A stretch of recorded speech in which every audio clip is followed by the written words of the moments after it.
And we are live. I know I scheduled this around 8:45, but we are approximately 37 minutes early. And that's a blessing, man. That's a blessing.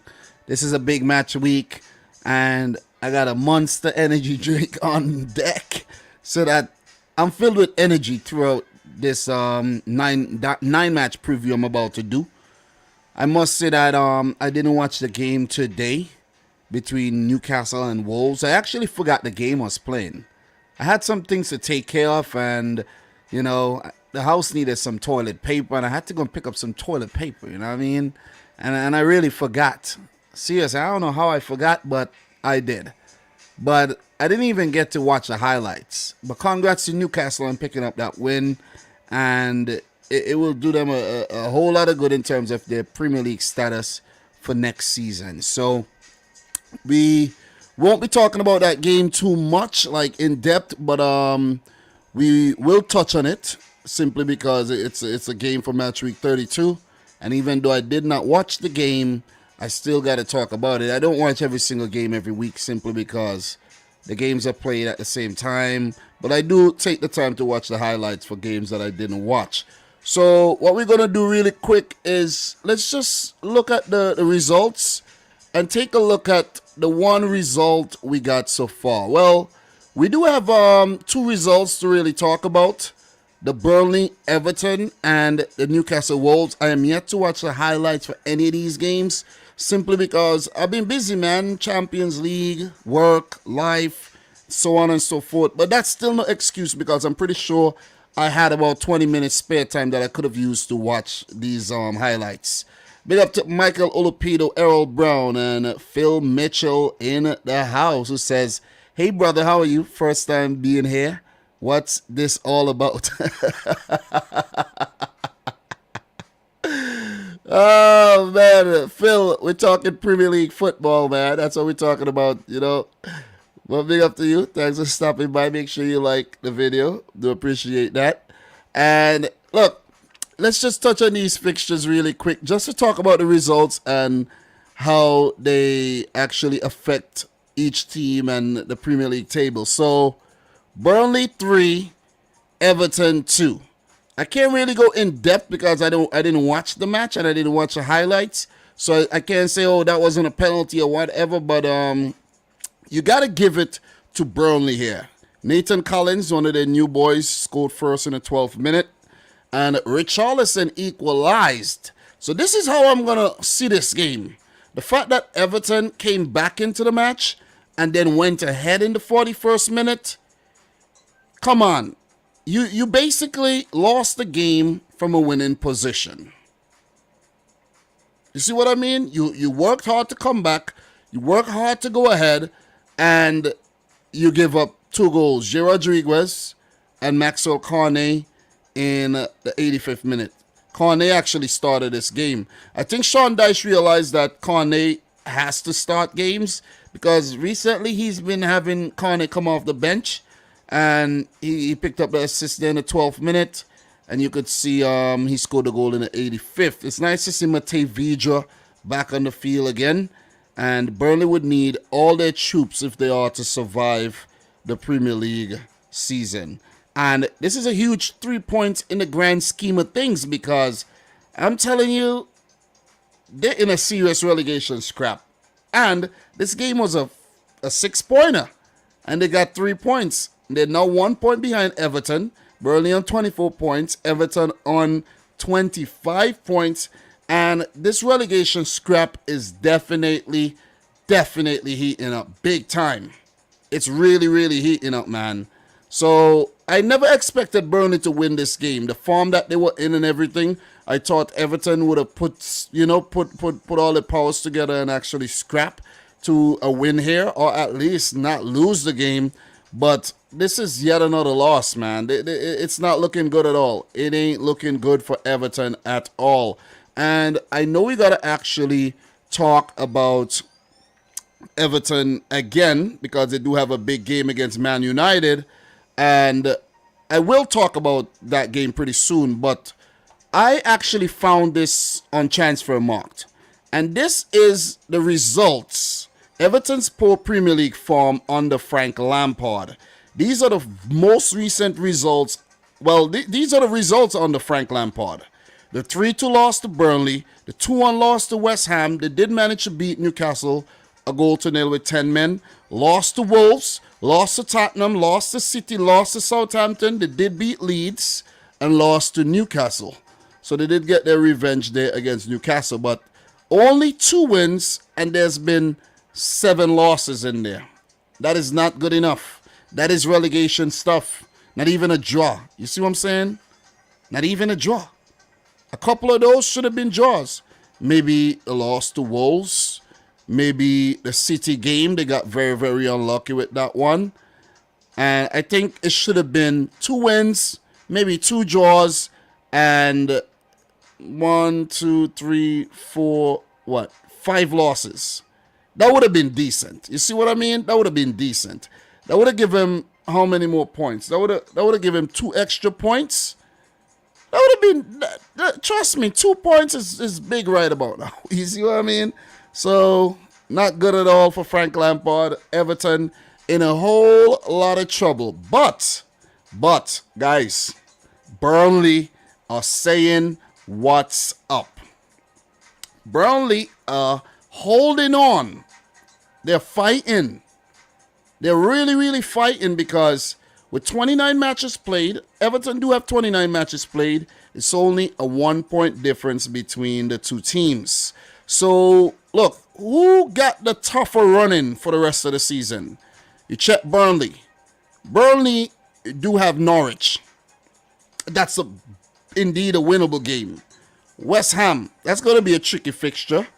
Southampton, it's a winnable game, but Southampton, they have been playing well. But this game will be at Turf Moor.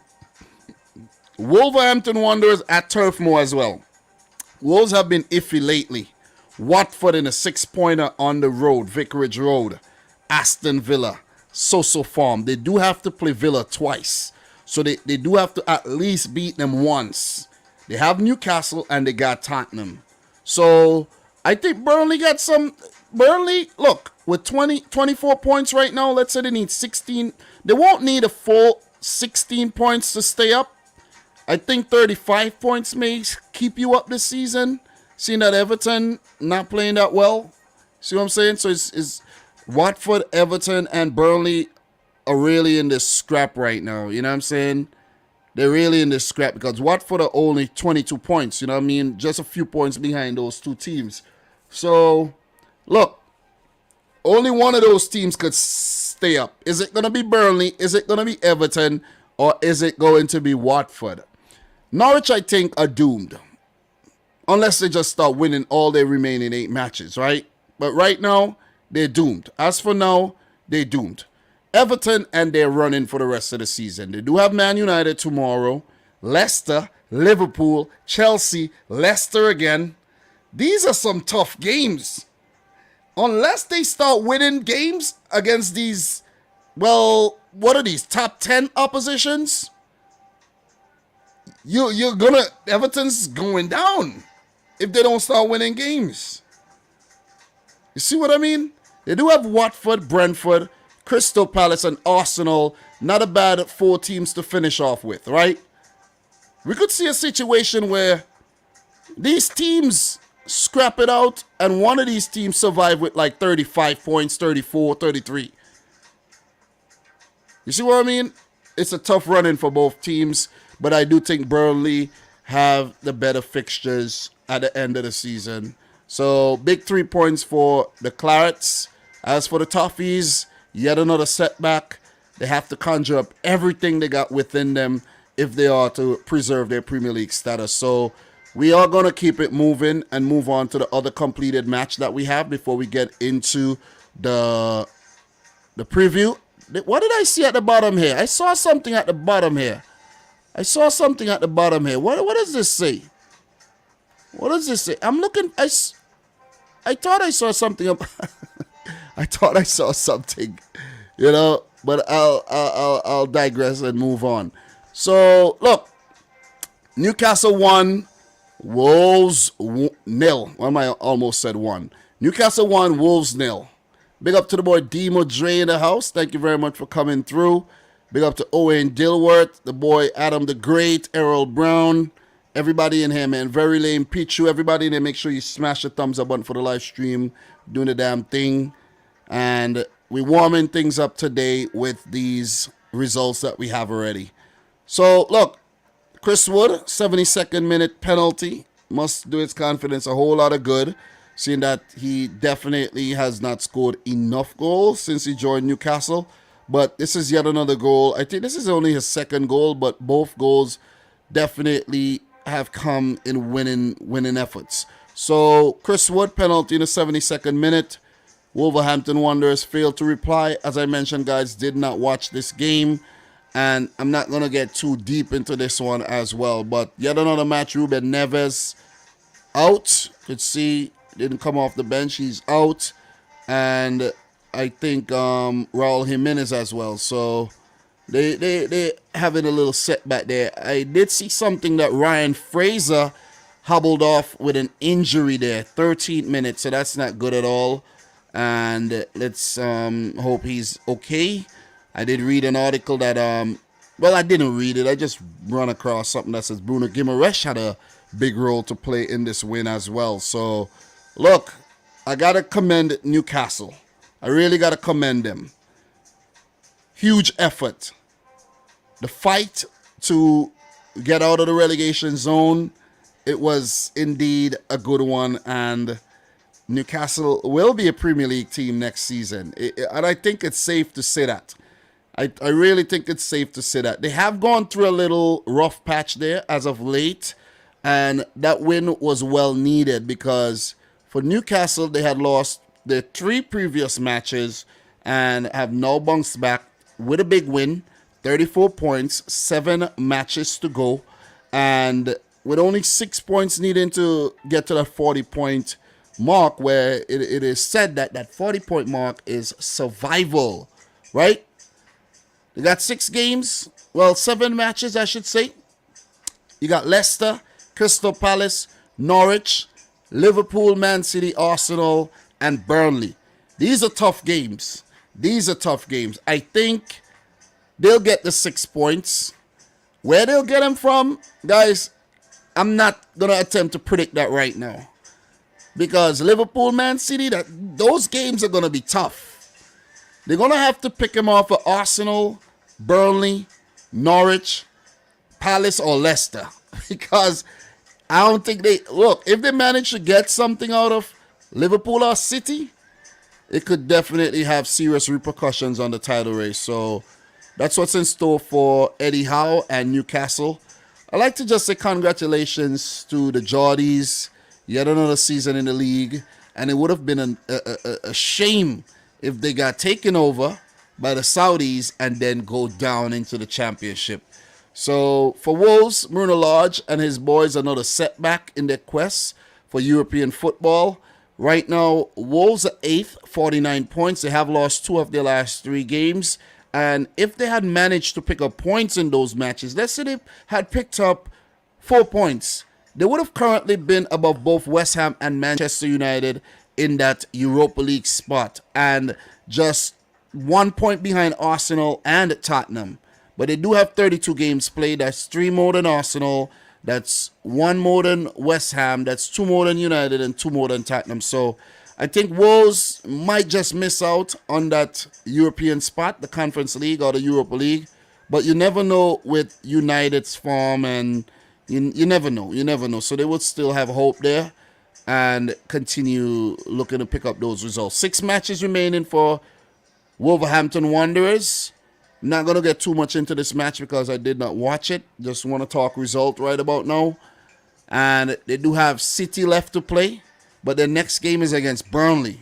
And Burnley are trying to stay up, so that's going to be another tough match. They do have Brighton, Chelsea, Norwich, and Liverpool. So they too have to play both City and Liverpool for the remainder of the season. So they could have, a role to play in the title race as well.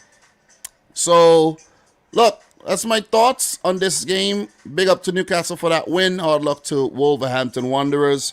And we will definitely move on. So how's everybody in here doing, man? Guys, we got the big game coming up. The big preview coming up. City Liverpool, right? We got Everton United, Watford Leeds, Southampton, Chelsea, Arsenal, Brighton, Aston Villa, Tottenham, and much more. Okay, so stay tuned. Make sure you like the video, share it with a friend. Big up to the boy Flynn coming out all the way from Australia. Nice to see you in here, bro. Big up to the boy Adam the Greatest. Says Chris Wood knew that Jose Sa would come out and foul him since defenders failed to stop Wood. St. Maxima was the best player on the pitch in my opinion. Thank you very much for chiming in there. I have to actually watch the highlights. I just run out of time. I was going to watch the highlights, but my little boy Liam here, he's right here, guys, behind the mic. He actually fell asleep a bit earlier than I anticipated. So, you know, I had to jump on the live stream. Adam says, hey, everyone, Chelsea is winning. We are going to win. 5th place.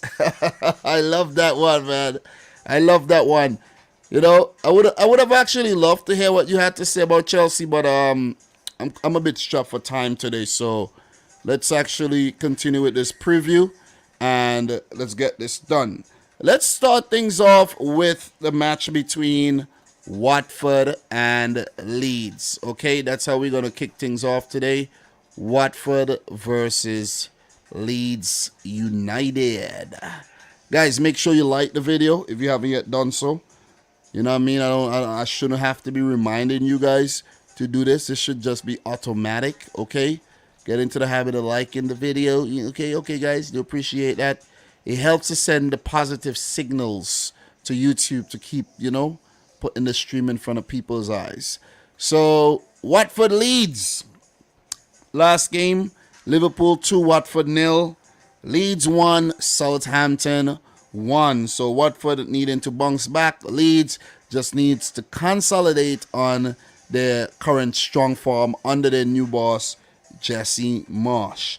So what happened the last time these two teams met? Well, they met on October 2nd, where Leeds won the game 1-0. So they will be hoping to complete a double over the Hornets and preserve their Premier League status, even, you know, hold down that Premier League status. So in terms of their last 10 games, though, Leeds have only won twice against Watford, in 2021 and back in 2013 in the championship. Look, this is a big game. This is indeed a big game in terms of Watford's Premier League status. It's imperative that they win the match to keep, you know, their hope alive and just put that pressure on both Everton and Burnley. I really like this title race that's going on right about now. Not title race, relegation scrap. What am I saying, title race? We do have to talk about a title race, but not yet. 3 matches played in the Premier League, 3 total wins for Leeds United. Are they going to actually continue this trend and continue beating Watford in the Premier League? It's left to be seen. So in terms of players to watch, guys, you know, my format, in terms of players to watch, for Watford, if they are to tackle Leeds United on the day, I think they would need their Senegalese international Ismail Assar firing on all cylinders. Where the boy Sa at? I think, you know, he has been a bit lackluster this season. Injury, you know, have definitely hampered his chances. And, you know, I think he needs to step his game up now that he's fit. High in confidence from Senegal winning the AFCON and actually qualifying for the World Cup. So Sa would definitely need to step his game up big time. So in terms of Leeds United and their player to watch, guys, I've gone with a special player here. And they really, really miss this player. And that's no other than Curly Top himself, Calvin Phillips.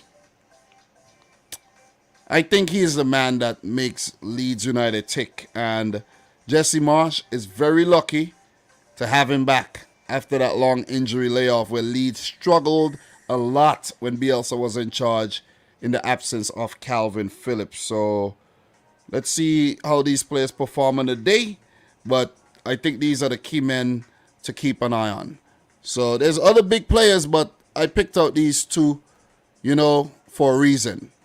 So in terms of the player availability for Watford, Quadaba and Nicholas Nkulu are lacking match fitness and would remain doubtful, but they are back in training and everything.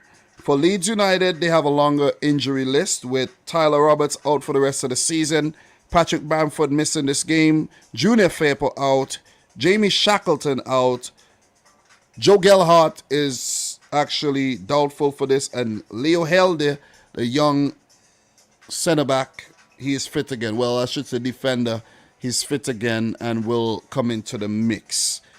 In terms of insights, guys, what's the latest? Watford target hat-trick of home wins against Leeds. Okay, so hat-trick of home wins against Leeds for Watford. So we go back here and we see Watford has no wins here against Leeds. So this has to be the championship, right? You got to be talking about the championship. Well, they did meet in the FA Cup back in 2016. They did meet in 2014. And they did meet in 2014 as well, where Watford won those games. So I think that's what they're actually talking about. It's not in the Premier League era, guys. So let's just keep that one in mind. Let's please keep that one in mind. So did you know Watford have won their last 2 home league matches against Leeds, more recently a 4-1 victory in August of 2014. The Hornets had only won one of their first 8 against the Whites at Vicarage Road, losing 4 and drawing 3. Leeds are looking to complete their first league double over Watford since the 99-2000 season, which was also the last campaign the sides met in the Premier League. Watford have been beaten in their last 8 Premier League matches at Vicarage Road, with Wolverhampton Wanderers the last side to have a longer home losing streak, with 9 in a row between January and April of 2012. The Hornets have only lost 9 consecutive home league contests once before, between December of 1971 and March of 1972. Jack Harrison has scored 6 Premier League goals for Leeds in 2022, twice as many as any of his teammates, Rodrigo and Daniel James, with 3 each. He has scored in his last 2 appearances and is looking to find the net in 3 in a row for the first time in the Premier League. Andre Mariner will be in charge here.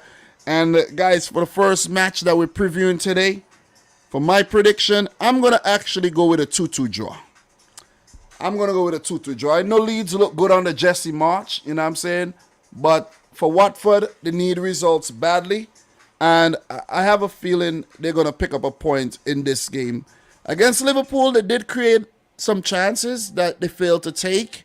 And they would want to right their wrongs against Leeds. I could actually see Leeds winning this game, but I'm going to just lean towards a draw here. I'm going to play it safe for Watford to pick up their first Premier League draw against Leeds. All right? They will remain winless against Leeds, but I think they'll get a point. Both teams do have a lot of attacking threat, but I do think Leeds look the more complete team with guys like Liam Cooper, Ayling, Calvin Phillips, and that core team that got promoted under Bielsa last season. So I'm going to go for a 2-2 draw. I'm going to keep it short and sweet, guys. Let me know your predictions in the chat. Make sure you stick around, guys. We got 8 more games to preview, and I have something special for you today. I have combined 11 for City and Liverpool. You're going to love this one. You're definitely going to love this one, guys. So, look, in terms of the 2 teams and their upcoming matches, for Watford, the next game will be against Brentford, a promoted team. So Watford ought to survive. They got to start winning, man. They definitely got to start winning. They do have Leeds coming up. Brentford. City, a game they lose for sure. They always lose to City. And they have Burnley. So 3 out of 4 games are winnable here for Watford. They got to start winning if they are to survive the drop. As for Leeds United, Leeds. So Watford are 19th right now with 22 points, guys. A win will take them out of the relegation zone with a Burnley loss. And they actually, they can't get out the relegation zone because of their goal difference. But if Everton do lose and they win, they could definitely get out. See what I'm saying? According to the margins of victory and Everton loss, maybe against United. So in terms of Leeds, they're 16th with 30 points. They're not yet safe. They're not yet safe. But those 7 points that they picked up in the last 3 games are massive. 3 points here would take them ever so closer to safety and would stretch that gap between themselves, Burnley, Everton, Watford, and Norwich. For Leeds United, the Whites, they do have a game coming up against Crystal Palace. They do have City, Arsenal, Chelsea. They do have some tough matches, but an easier finish against Brighton and Brentford. So they better continue picking up points or else they themselves could get drawn into the relegation scrap. They're not safe, but I do think they'll be okay. So what are you guys saying in the chat right about now, man? The Lego dude says, I think Watford versus Leeds would be a relegation decider because Watford have been getting more points under Roy Hodgson, and winning against Leeds could give them the momentum they need to finish 17th. Great point. Adam says, I hope Leeds do win, but I'll be rooting for Watford to stay up. They got a few players who are worthy of staying in the Prem. If they go down, Dennis and Saar are definitely staying in. 2-1 to Leeds. Thank you very much for that prediction there. Let me see. What else we have, man? What else we have? So, big up to the boy Z Ghoul in the house. I don't know if you're still around, but big up to you. Thank you very much for tuning in, everybody who's in here right about now. Thank you very much for tuning in. And Lego Dude is predicting a 2-1 win for Watford. We're going to keep it there and move on. Big up to Jordan Hyman in the house. Phil Jones as well. Guys, we're going to move on. We have a lot to talk about. We're not going to linger at all. So the next game that we're going to talk about is a match between the high-flying Brentford and West Ham United. Yet another London derby for Brentford. The last one they played, I actually predicted them to lose it. And that was against Chelsea, where they won the game 4-1. And I'm still in shock. See what I'm saying? Could somebody please pinch me? Am I in the real world? Am I in dreamland here? Brentford completely decimated Chelsea. 4-1. I think that's their biggest win this season, if I'm not mistaken. God damn! I'm saying it. I'm sorry, Adam. I'm sorry to laugh at Chelsea, but you guys have been terrible across the last 2 games. So, for West Ham United, a 2-1 win over Everton.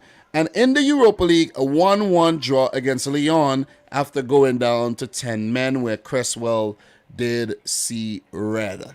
And if I do have time, I'll touch on the Europa League, Europa Conference League, and the Champions League at the back end as well. So, look, David Moyes versus Thomas Frank for only the second time. What happened between these two teams the last time they met, you may ask? Well, these teams met once ever in the Premier League. And let me just bring that up there, right there. Brentford won the game. Brentford won the game, guys. A 2-1 win on the road by Brentford. So they in to do the double over West Ham. And I think this is the right time to meet West Ham coming off of that Europa League match and everything. So, guys, keep an eye on Brentford, man. The bees are buzzing. Bzzz. Ask Chelsea if you don't believe me, man. You know when you go in the bushes and you hear that bzzz, you get nervous?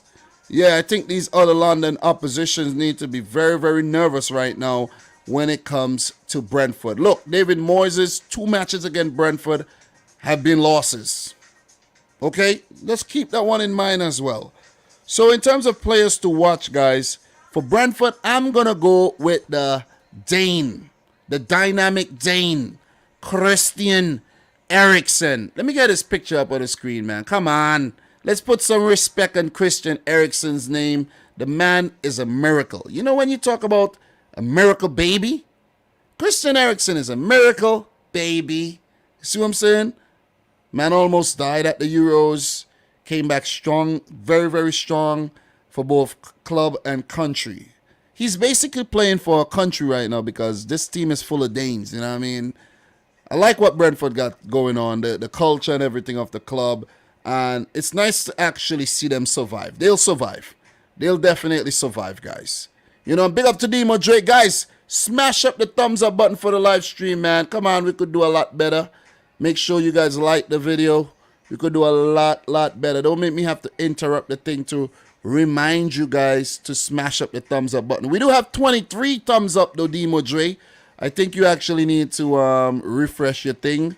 We got 23 thumbs up. We're doing well. You know, healthy there, healthy. We're heading towards 50. But Christian Eriksen, man, look, he was really good for Tottenham. And he was even better at Inter, where he went on to win a Scudetto. And for the Danes, oh man, he is on a whole nother level. And it's nice to see him back in the Premier League and doing well to help Brentford survive the drop. Help them destroy Chelsea. I don't mean to rub it in, Chelsea fans, but I gotta rub it in, man. I gotta rub it in. I gotta rub it in. I gotta rub it in. So, look, for West Ham United, I went with this player. And it's no other than the one and only Jared Bowen, who's definitely beating down the door of an English national team call-up. I think he was supposed to get called up and he got injured. Man, he's been damn good this season, man. 29 matches, that's 9 goals. And anything else to add to that? You have a couple goals in the Europa League, the FA Cup, the EFL Cup. The man's doing really big things this season. That's 14 goals all year for West Ham. That's a big season for Jared Bowen. And when you consider this a player that came up from the Championship, come on, man, you got to give him credit. I could see him definitely moving on to a bigger club in the future. Demo, do you guys want him over at Liverpool, man? This player got Liverpool written all over him. Former Hull City man, you know what I'm saying? Maybe, you know, he got Liverpool written all over him, man. So we're gonna keep it going. Definitely gonna keep it moving, and let's stay right here in terms of the squads as we give you some updates on player availability here. So for Brentford, Frank Onyeka, Joshua De Silva, and Jean Janvier are all ruled out. You know, I think his name is Jean, if I'm not mistaken. Javier Janvier or whatever. But they're all ruled out. Not a lot of players on the injury list, so that's good. And for West Ham, Manuel Lanzini is touch and go, while Angelo Agbana remains out. Maybe he'll come back towards the end of the season or next season. So in terms of the latest and the greatest, Brentford to gain more capital returns against West Ham, potentially do the double. Did you know Brentford have earned 11 points from Premier League London derbies so far this season? I wasn't even aware that they were doing this well in London derbies, though. They won 3, draw 2, and lost 3, with only Chelsea 18 points earning more. The last London side to earn more in their first season in the competition was West Ham United in 93-94 with 14 points. So you got to give it up to Brentford. They've done a great job in their first and their debut season in the league. The Bees have won all 3 Premier League matches that Christian Eriksen has started this season. For Brentford, in those matches combined, he has completed the most passes, 111, played the most passes into the box, 26, and no player has created more chances than the Dane, 5. West Ham boss David Moyes has won 9 of his last 12 Premier League matches against newly promoted sides, 2 draws and a loss, with his only 1 defeat that came at home against Brentford early in the season. The only 2 promoted sides to complete a league double with Moyes in a season are West Brom 2010-11 versus Everton and Middlesbrough 2016-17 versus Sunderland. 10 of West Ham's 15 Premier League wins this season have been by a single goal margin, with only Wolves 11 and having enjoyed most such victories in this term. Martin Atkinson will be in charge of this game. And guys, in terms of my prediction for this one, look, I like what I've seen from Brentford lately. And with West Ham definitely playing that Europa League game, going down to 10 men, being stretched, exhausted, I'm afraid it is definitely going to be an uphill battle for West Ham in this. I took a look at their recent form, and it has been so-so. A win here, a loss here. A win here, a loss here. You know, not a lot of losses, but an odd loss here and there. And I think they're going to fall short in this game, where I think David Moyes will rotate his team with the Europa League second leg in mind. They wouldn't want to stay in the Europa League. They want to win that competition, of course. They want to, at first, deal with the tie. So I'm going to go for Brentford to win this one, 2-1. I think they're going to have more in the tank with the likes of Ivan Toney and Buemo, Christian Eriksen, Janelt, Norgard has been playing some really, really good football. And the three-pronged defense with Aya, Pontus Janssen, and Ethan Pinnock has been doing a great job. And David Raya in goal, definitely, you know, him back in the team has provided them with more solidity in defense. So Brentford 2, West Ham 1, in my opinion. This will be a setback for West Ham in their fight for the top 4. They might just go on to win the game. This game could go anywhere. I'm just saying. But this is how I feel this one might actually go. With this win, Brentford could potentially go up to 36 points and would be touching distance away from safety. Like, for sure, safety. 3 wins in their last 5. I think it's possible. And for West Ham, if they do go on to win the game, they would go up to 54 points, would be behind Arsenal and Tottenham in terms of games. You know, they'll have more games played and everything, but they'll still be applying the pressure on those other 2 London opponents. So, guys, let me know your prediction in the chat. Do appreciate that. For West Ham, they do have a game coming up against Lyon on the road. Then their following match would be a Claret and Blue derby against Burnley. And they do have Chelsea coming up as well, and Arsenal. So, some big games coming up for West Ham in April, and they would look to, you know, have a strong month. As for Brentford, as for the Bees, their next game will be against Watford. So, look, they do have 4 London derbies to play, and as I read you in the insights, they're the second best team in London derbies this season. And they do have 4 in a row. They beat Chelsea, they do have West Ham, they do have Watford, and they do have Tottenham. Could they manage to go unbeaten in this stretch of London derbies? If they do, they will definitely secure safety. I think they'll stay up. They do have Southampton to play, Man United on the road, Everton, struggling team, and Leeds United to finish off the season. So 2-1 to Brentford in my opinion. Guys, let me know your predictions in the chat. Definitely appreciate it, man. Big up to everybody in here right about now. We got Adam saying 3-2 to Brentford. They will beat another London club. West Ham want to go far in the Europa League, possibly to win it.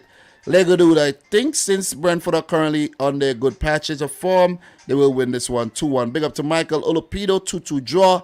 Elias Abdi in the house, how are you doing, man? What else we got here, man? Z Gould, 2-1 to Brentford. West Ham will be knackered by that Europa League outing against Lyon. Thank you very much. Solid prediction there, Gould. Gould, bro, you going home? Are you going home this summer, man? You know, you got a carnival going on in St. Vincent, man. I know you want to go home and wind up on something. Let me know. Big up to Very Lame Pitcher, who's saying 2-1 to Brentford. So you guys are fancying Brentford's chances of actually winning this game. Guys, we are going to keep it moving. And we are going to move on to Arsenal versus Brighton and Hove Albion. So it's a very, very important game for both teams. As Arsenal, they looking to secure the top 4 spot. And Brighton are just looking to get over that 40-point mark that they aim to achieve every season, it seems. So, in terms of their last games, Crystal Palace 3, Arsenal 0. Very, very disappointing. And for Brentford, they played to a 0-0 stalemate against Norwich. What happened the last time these two teams met each other? Well, they met on October 2nd, 2021. This game ended in a 0-0 draw. Prior to that, Arsenal won the two previous matches, a 2-0 win and a 1-0 win. And Brighton picked up 2 wins before that, and there were 2 draws. So since Brighton came into the Premier League, which was only a few seasons ago, they've played 9 total games against Arsenal, 3 wins, 3 draws, and 3 losses. So very, very solid record against Arsenal, with them not losing 66% of their games. So that's very good. If I'm a Brighton fan, I'll take that. Definitely will take that, man. You know what I mean? So just to touch on some more of the information we have here, you know what I mean? Brighton, not in very good form. Arsenal, they are kind of, you know, going astray a bit there. We'll need to steer the ship in the right direction again. And the season so far, Arsenal 5th, Brighton 13th. Brighton with only 7 wins, Arsenal with 17. Brighton have definitely been the draw kings of the league this season, but Arsenal have only lost 1 game less than Brighton. So, in terms of the 2 managers, guys, Graham Potter versus Arteta, this will be the 5th meeting. 2 wins for Arteta, 1 draw and a loss. And Graham Potter does like to play against Arsenal. 3 wins, 3 losses, and a draw. And he did famously pick up a 2-1 win on the road with his team, Aston, in the Europa League. So that one definitely lives in the memory of a lot of Arsenal fans and Aston fans as well. So that's just to give you guys a little bit more insight there. In terms of players to watch for both teams, man, let's just take a switch to the players here. And for Arsenal, I'm going to go with Saka, man. Bukayo Saka. I think, you know, he's emerged as a serious match winner for Arsenal, and he could go on to be a legendary player for the Gunners if they're able to keep hold of him. So they would need him firing on all cylinders if they are to get a victory here. I think he had a quiet game against Palace. And look, the key to beating Arsenal, keep this man quiet, Brighton, and you'll be okay. As for Brighton and the players to watch here, I'm going to go with these 2 forwards, and I'm going to go with Danny Welbeck simply because he's a former Arsenal player, and coming up against your old team, you know, always a challenge, or it's a game you always look forward to. And I'm going to go for Neil Maupay because recently in one of the games between Brighton and Arsenal, there was a situation where, you know, Neil Maupay was involved. I think that was back in 2020, if I'm not mistaken, where, let me make sure I get that one right. Yep, he scored a last-minute goal, and he was actually, like, you know, taunting the Arsenal fans and everything, so he will look to be a thorn in Arsenal's side in this game. So, Neil Maupay definitely looking to get the record. Most Premier League goals for Brighton. And the previous game, too, that Brighton won, Neil Maupay scored as well. So he's been a nuisance when it comes to playing against Arsenal. And he will look to get a goal in this game. So definitely been a nuisance, man. Definitely. So I'm going to go with those 2 players. So, guys, in terms of player availability for this game, Takahiro Tomiyasu, Kieran Tierney, and Thomas Partey have all been ruled out, while Nicola Pepe is doubtful for this clash after recovering from illness. For Brighton, Jakob Moder out for the rest of the season. Adam Webster, the centre-back, is a doubt. Let's move on to the insights here. The latest and the greatest. Can Brighton end April hoodoo to avoid unwanted record? Did you know Brighton and Hove Albion have never won a Premier League match in April? In 15 attempts, drawing 8 and losing 7. In the competition history, only Hull City with 16 in May have played more matches in a specific month without winning. After a 5-match winless streak against Brighton in the Premier League, Arsenal are unbeaten in their last 3 against the Seagulls, winning 2 and drawing 1, keeping a clean sheet every time. Arsenal have lost just 1 of their last 28 Premier League matches at 3 o'clock kickoff on a Saturday, winning 23 and drawing 4, with that defeat coming at Brighton in June of 2020. At home, the Gunners are unbeaten in 29 such contests since the 3-1 reverse to Aston Villa in August of 2013, winning 24 and drawing 5. The 0-0 draw in the reverse fixture was Brighton's first clean sheet in 10 league meetings with Arsenal since a 1-0 win in September of 1982. They have never recorded consecutive shutouts against the Gunners. Guys, prediction time here, and David Coutu in charge of this game. I'm going to go for a really twisted prediction here. And look, what we saw from Arsenal against Crystal Palace was, I don't think Arsenal fans want to see a performance like that again. But with the likes of Tierney out, Tomiyasu out, and now Thomas Partey, and Arsenal's likeliness to maybe get a red card or something, some controversial stuff happen in the game, I could actually see Brighton going on to... Brighton do need a win badly. And I think this is a game that could be, disaster again for Arsenal. I know they've been good this season and they're in a top 4 race right now. But I just have a sneaky feeling they're going to suffer another setback here against a team that they don't enjoy playing against Brighton, really. They've had a good run across the last 3 matches. But that's about it. And I think they're going to struggle here. I think Arsenal's going to struggle. A 1-0 win for Brighton, in my opinion. Mupay with a goal to break the record here for the most Premier League goals for Brighton in the Premier League. I know it sounds a bit like a long shot here, but Brighton and Arsenal, 0-0 draw earlier this season. I think Brighton got it in them to actually pick up a win here. I could see Potter trying new things. We're playing 2 up top, being a bit more attacking, a bit more direct. And I think Arsenal might just struggle with the absence of Tierney and especially Thomas Partey in the middle of the field here.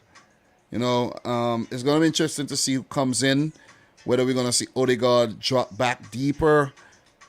We're going to see Saka, Martinelli, Lacazette, Smith Rowe. I don't know what Arteta's gonna do, but I could see them suffering another setback here.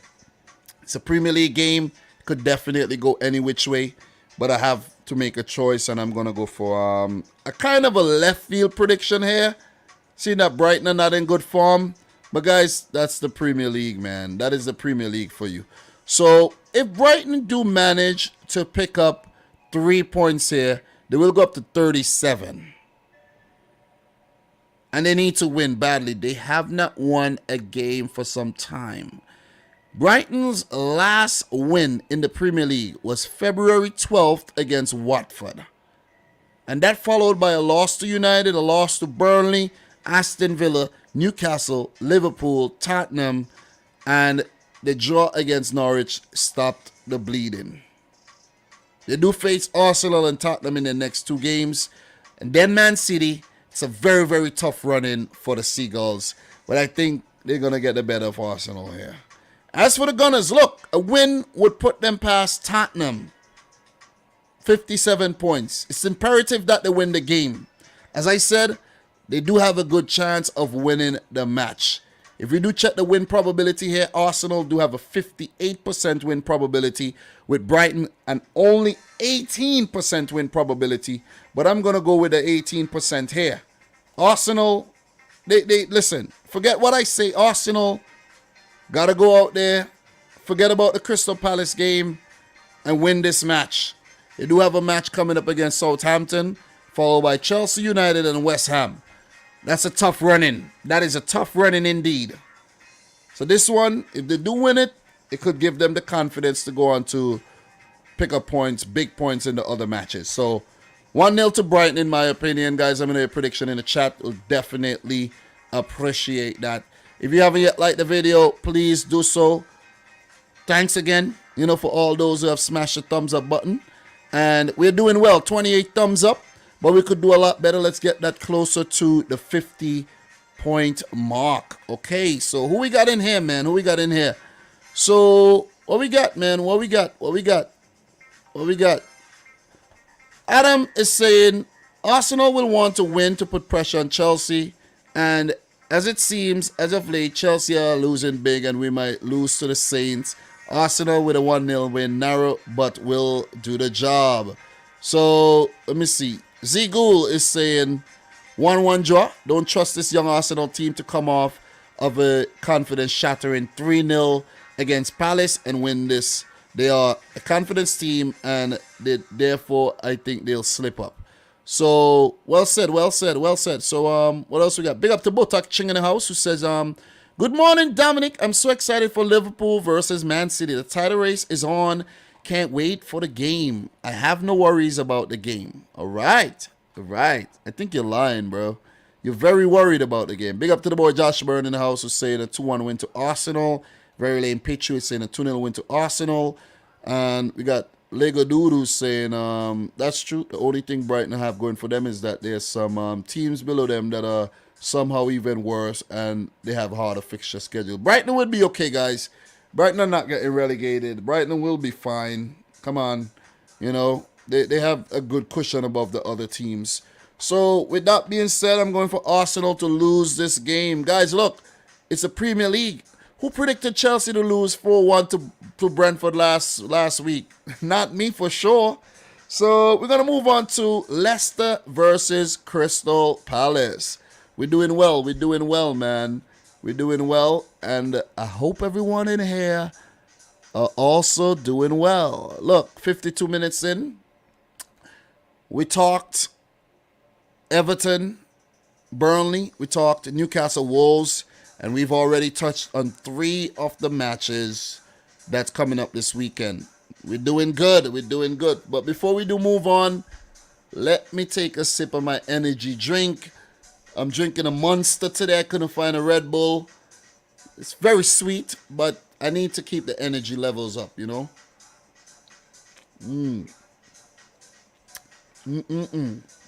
Haven't had one of these in months. I meant to say years. I don't know why I said months. I really don't know why I said months. I meant years. But anyways. Okay. Good to go again. Definitely good to go again, man. So, I'm not that tired, though. But it's just good to keep the energy levels high. Can't come on here all dead and, slow and... Gotta bring the energy, man. Gotta bring the energy. So, Leicester versus Crystal Palace here. Let's start Leicester versus Crystal Palace. Man United 1, Leicester 1. That's a big result. Leicester 0, PSV Eindhoven 0 in the Europa Conference League. That's also another quality result, seeing that the away goal rule is not in effect. So, at home, 0-0, level going into the second leg, you could pull off a win. Crystal Palace 3, Arsenal 0 in their last game. That was indeed big 3 points for Patrick Vieira and his boys. What happened the last time Leicester and Crystal Palace met each other? The game ended in a 2-2 draw. Across the last 10 meetings, Leicester do have 3 wins against Palace. And those wins have come in their last 5 games where Leicester are unbeaten in their last 5. But the previous 4, they lost. So they have turned their dreadful form around against Crystal Palace. In terms of the managers here, Brendan Rodgers versus Patrick Vieira. This would be the second meeting. The first game ended in a draw. And against Crystal Palace, Brendan Rodgers managed 15 previous games, 9 wins, 3 draws, and 3 losses. So A solid record against Crystal Palace, if you ask me. Players to watch here for Leicester City. Leicester City, I'm going to go with Wesley Fofana. Wesley Fofana. I'm going to just click on him there for the visuals. And very young, 21 years old right now. He's been out for most of the season, but he's back. Along with James Justin and Johnny Evans, he's back. So Leicester's defense looks very, very, very formidable. They're looking good. Definitely looking good. So in terms of Crystal Palace, look, you guys know who I'm gonna pick out for Crystal Palace, man. And that's no other than Wilfried Zaha. Look, he's the most important player, their talisman, and once he's unsung on the day, you could expect Crystal Palace to pick up some big points here. So I'm going to leave it at that and say Wilfried Zaha. So in terms of player availability for Leicester City, Ayoze Perez is doubtful, but he has not really been involved a lot lately. Chagla Soyuncu available after illness. Jamie Vardy out. Danny Ward, the number 2 goalkeeper, out as well. Ryan Bertrand and Wilfried Ndidi remains out of action. As for Crystal Palace, they have a more fit squad with only Michael Olise being doubtful and Nathan Ferguson confirmed as being out. So Ferguson won't be a miss. He doesn't really play that much. But Olise definitely would be a miss if he does not even, feature on the bench. So, look, in terms of the insights here, latest and greatest, guys, Leicester seek 6 of the best against Crystal Palace. Did you know Leicester are unbeaten in their last 5 Premier League matches against Crystal Palace, winning 3 and drawing 2, having lost each of their previous 4 against the Eagles? I did touch on that earlier as well. Palace have won their last 2 away league matches, Palace have won their last 2 away league matches, beating Watford and Wolves, having won only 1 of their first 12 away fixtures this season, drawing 6 and losing 5. The Eagles won 3 in a row in April and May of 2019 under Roy Hodgson. Kelechi Iheanacho has been directly involved in 18 goals in his last 20 Premier League starts for Leicester. 13 goals and 5 assists. And the thing is, even with this stat, Brendan Rodgers very reluctant to start the guy. Think about it, guys. He's hardly started this season. I don't understand. But anyways, and he has netted 4 goals against Crystal Palace in the top flight, his best tally against a single opponent. The Eagles have kept a clean sheet in each of their last 4 matches in all competition, with Palace last having a longer such run back in October-November of 2011, 6 matches. That's a great run. Robert Jones will be in charge of this game. And in terms of the predictions, guys, look, 19 total Premier League matches, 8 wins for Palace, 7 wins for Leicester, 4 draws. Very, very level in terms of their Premier League history here. But I could only pick one winner. I could pick a draw, but I'm gonna go for I'm gonna pick a winner in this game. And for some reason, I like what Crystal Palace are doing right now. I really like what they've done recently, because some of the results that they picked up, never expected them to get those results at all, man. And let me read you these results, right? Let me just listen to me. Are you guys listening? I hope you're listening, because these are some good results. These are some look, I'm telling you this, in 2022, they've been very good. I think they've only lost twice in 2022, if I'm not mistaken. They lost to West Ham, they lost to Liverpool, and I can't find any other losses. They've been very good in 2022. They're coming off of a 3-0 win against Arsenal, a 4-0 win in the FA Cup against Everton, a 0-0 draw to City, a 2-0 win over Leeds, a 2-1 win over Stoke in the FA Cup, a 1-1 draw against Burnley, a 4-1 win against Watford, and the only blemish there was that 1-0 loss to Chelsea. right? And that was a last-minute win for Chelsea. So, look, it's hard to predict a Crystal Palace loss in this game. Leicester, they have also been playing some good football even with the absence of Jamie Vardy. And these teams are on the same amount of points. Leicester with 2 games played, less played, 37 points. But, you know, it's a hard one to predict. It's really a hard one. Leicester, a 1-1 draw against United, a 0-0 draw against PSV, beat Brentford. They before that, the form was a bit indifferent, but I think they've really looked okay with a lot of their players coming back from injury. But I think with that Europa Conference League game in mind and the squad and their fitness having been tested, I think they will lose this game. I think they'll field at 11 with that Europa Conference League match in mind, because they want to, you know, pick up some silverware there, and they do have a chance with Roma looking like they're going to get knocked out of that competition as well. You know what I mean? Don't write off team like Bodo Glimt as well.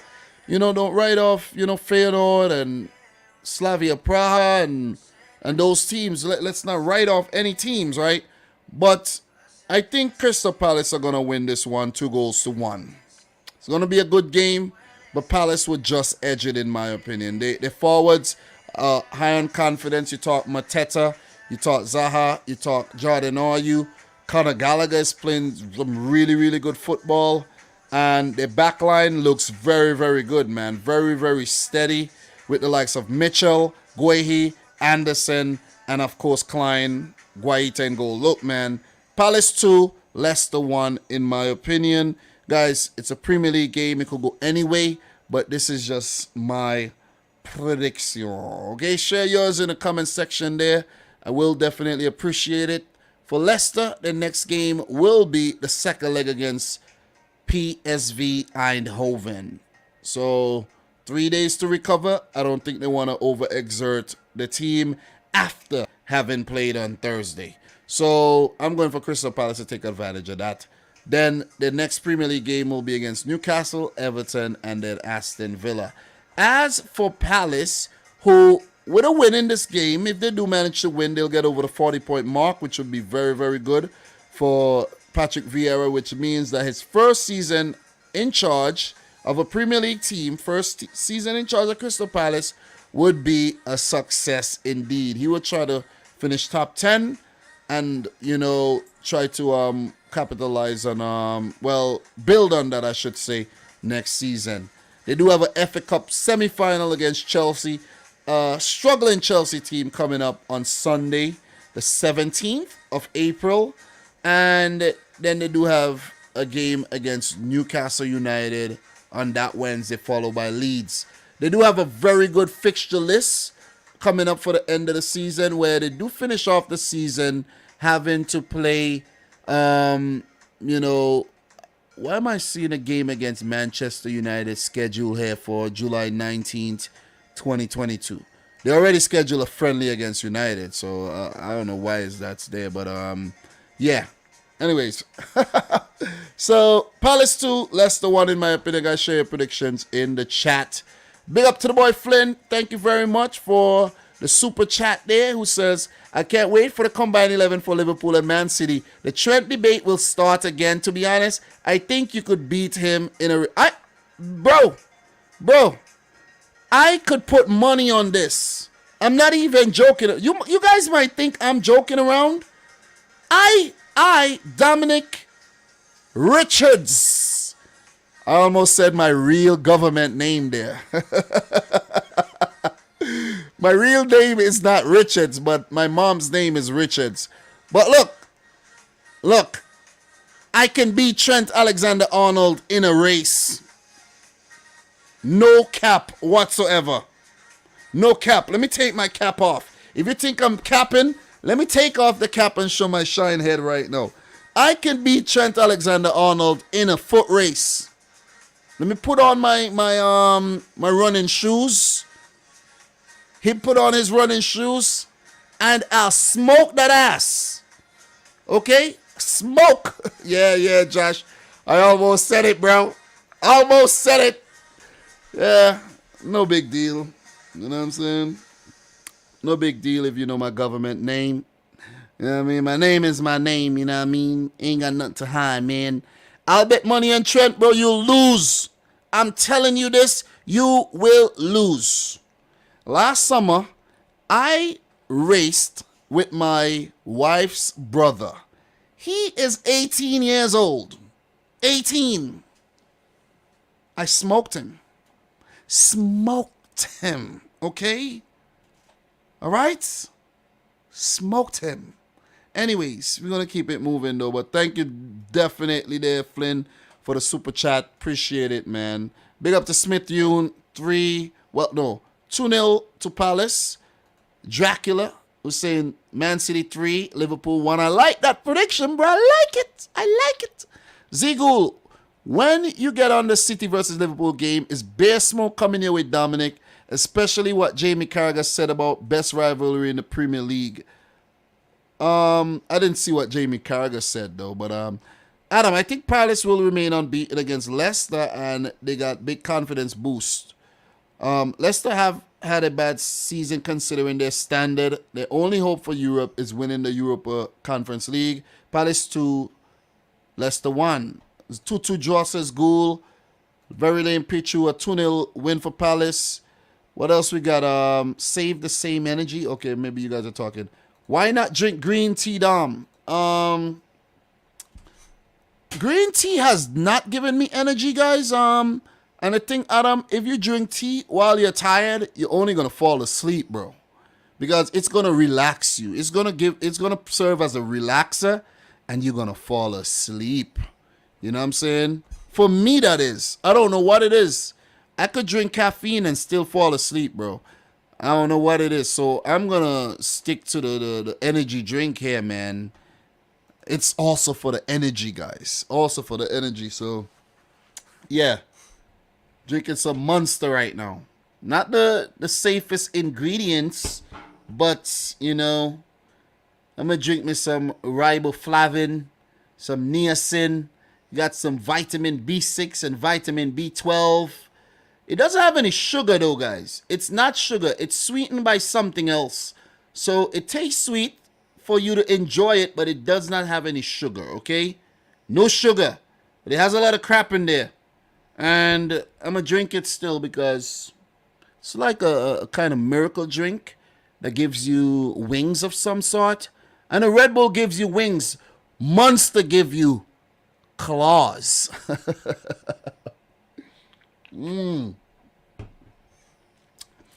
All right, I think I need another sip of this.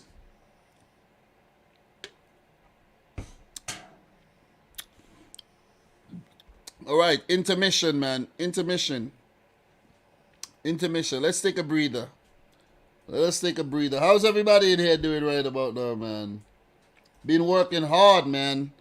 Been definitely working hard, guys, and appreciate the support that you guys have been showing to the channel. We definitely hit 50,000 subs. That's a great achievement. Most people won't ever get to 50,000, so, you know, I'm proud of that achievement, man. You know what I'm saying? So, definitely, guys, if you haven't yet liked the video, make sure you do so. We are definitely doing well, and we do have a total of 31 likes, so we need 19 more to hit 50. Do you have it in you to like the video, okay? Come on, put a little bit more effort in, man. Smash up the thumbs up button, okay? So, with that being said, guys, we're going to keep it moving and definitely going to move on to the next game. So, the next game that we got listed here is the match between Aston Villa and Spurs, okay? Guys, we won't stay long. We'll get to the Liverpool City game pretty soon. But we got to talk about these games, man. We have to, okay? It's a must that we talk about these games. So, for both teams, the last match, Wolves to Aston Villa 1. And for Spurs, they defeated Newcastle 5-1. High in confidence coming into this match. What happened the last time Aston Villa and Spurs met? Spurs won the match 2-1. The previous game was won by Villa 2-1. And then the previous 6 matches in all competitions were won by Spurs. So the record against Aston Villa is very, very good. As you guys could see on screen, 53 total games. 23 wins for Spurs, 15 draws, along with 15 wins for Aston Villa. In terms of the two managers, Steven Gerrard versus Antonio Conte for the first time. These are two managers appointed this season after the previous managers, Dean Smith and Nuno Espirito Santo, were sacked. So definitely a big game. This will be the first match that Antonio Conte will be managing against Aston Villa, and Steven Gerrard against Tottenham. So it's new experiences all around, guys, all around. So look, the previous match that they played, guys, Pierre-Emile Hybier score, Ollie Watkins equalized, and Matt's Target own goal downed Aston Villa. So Target's not at the club anymore, and Aston Villa will be looking to right their wrongs against Spurs. It's not going to be easy, seeing that Spurs are in very, very good form. Players to watch here. Players to watch. Guys, I'm going to go with, for Aston Villa, I'm going to go with Philippe Coutinho. And the reason why I'm going to go with Coutinho is to pick on the Brazilian. Simply because he's beginning to remind me of James Rodriguez's stint at Everton, where he was good, then he disappeared. He's good again, he disappeared. I need Coutinho to be very consistent here for Aston Villa because their form has definitely been so-so. Let's just go back and you see exactly what I'm talking about. Let's go to stats. The recent form here for both teams, you could see 2-1 win for Spurs, 2-1 for Villa. But before that, it was Spurs with the advantage, right? Form guide. Villa is on 3 losses on the trot. And this is because players like Coutinho have failed to show up. Spurs, on the other hand, are 3 wins on the trot because players like Dejan Kulusevski, who is my player to watch, has definitely been showing up for his team. And other players as well, but I'm going to point out Dejan Kulusevski, man. Listen, in that last game, this guy, the burst of speed that he put on to get past his defender and to cross in for Son, I was like, oh my God, what a signing. Spurs still ain't going to win no trophies, but, they're looking good. You know what I'm saying? They're looking good. You know what I mean? I think the Spurs' back has already been broken this season in terms of winning anything. And who knows? Maybe they'll fall short of a top 4 spot, but they on a good run right about now. Definitely on a good run. So this is going to be a tough match for Aston Villa. And players like Kulusevski would make things hard, along with Kane, Son, guys like Hybier, gotta say his name properly, Bentancur as well. So skipping on Kulusevski here. Definitely have hit the ground running in the Premier League. For Aston Villa here, Marvelous Nakamba is fit again but lacks match fitness, so I doubt he'll start. Danny Ings available again after becoming a dad. His wife gave birth to a kid. I don't know if it's a boy or a girl, but congratulations to Danny Ings. I know the feeling. I've been a dad 3 times over. I know the feeling, man. I don't ever want to be in that position again, in the hospital. I don't know, man. I don't know. Scary feeling, man. It's real. I don't know. Hands up if you ever saw that happen.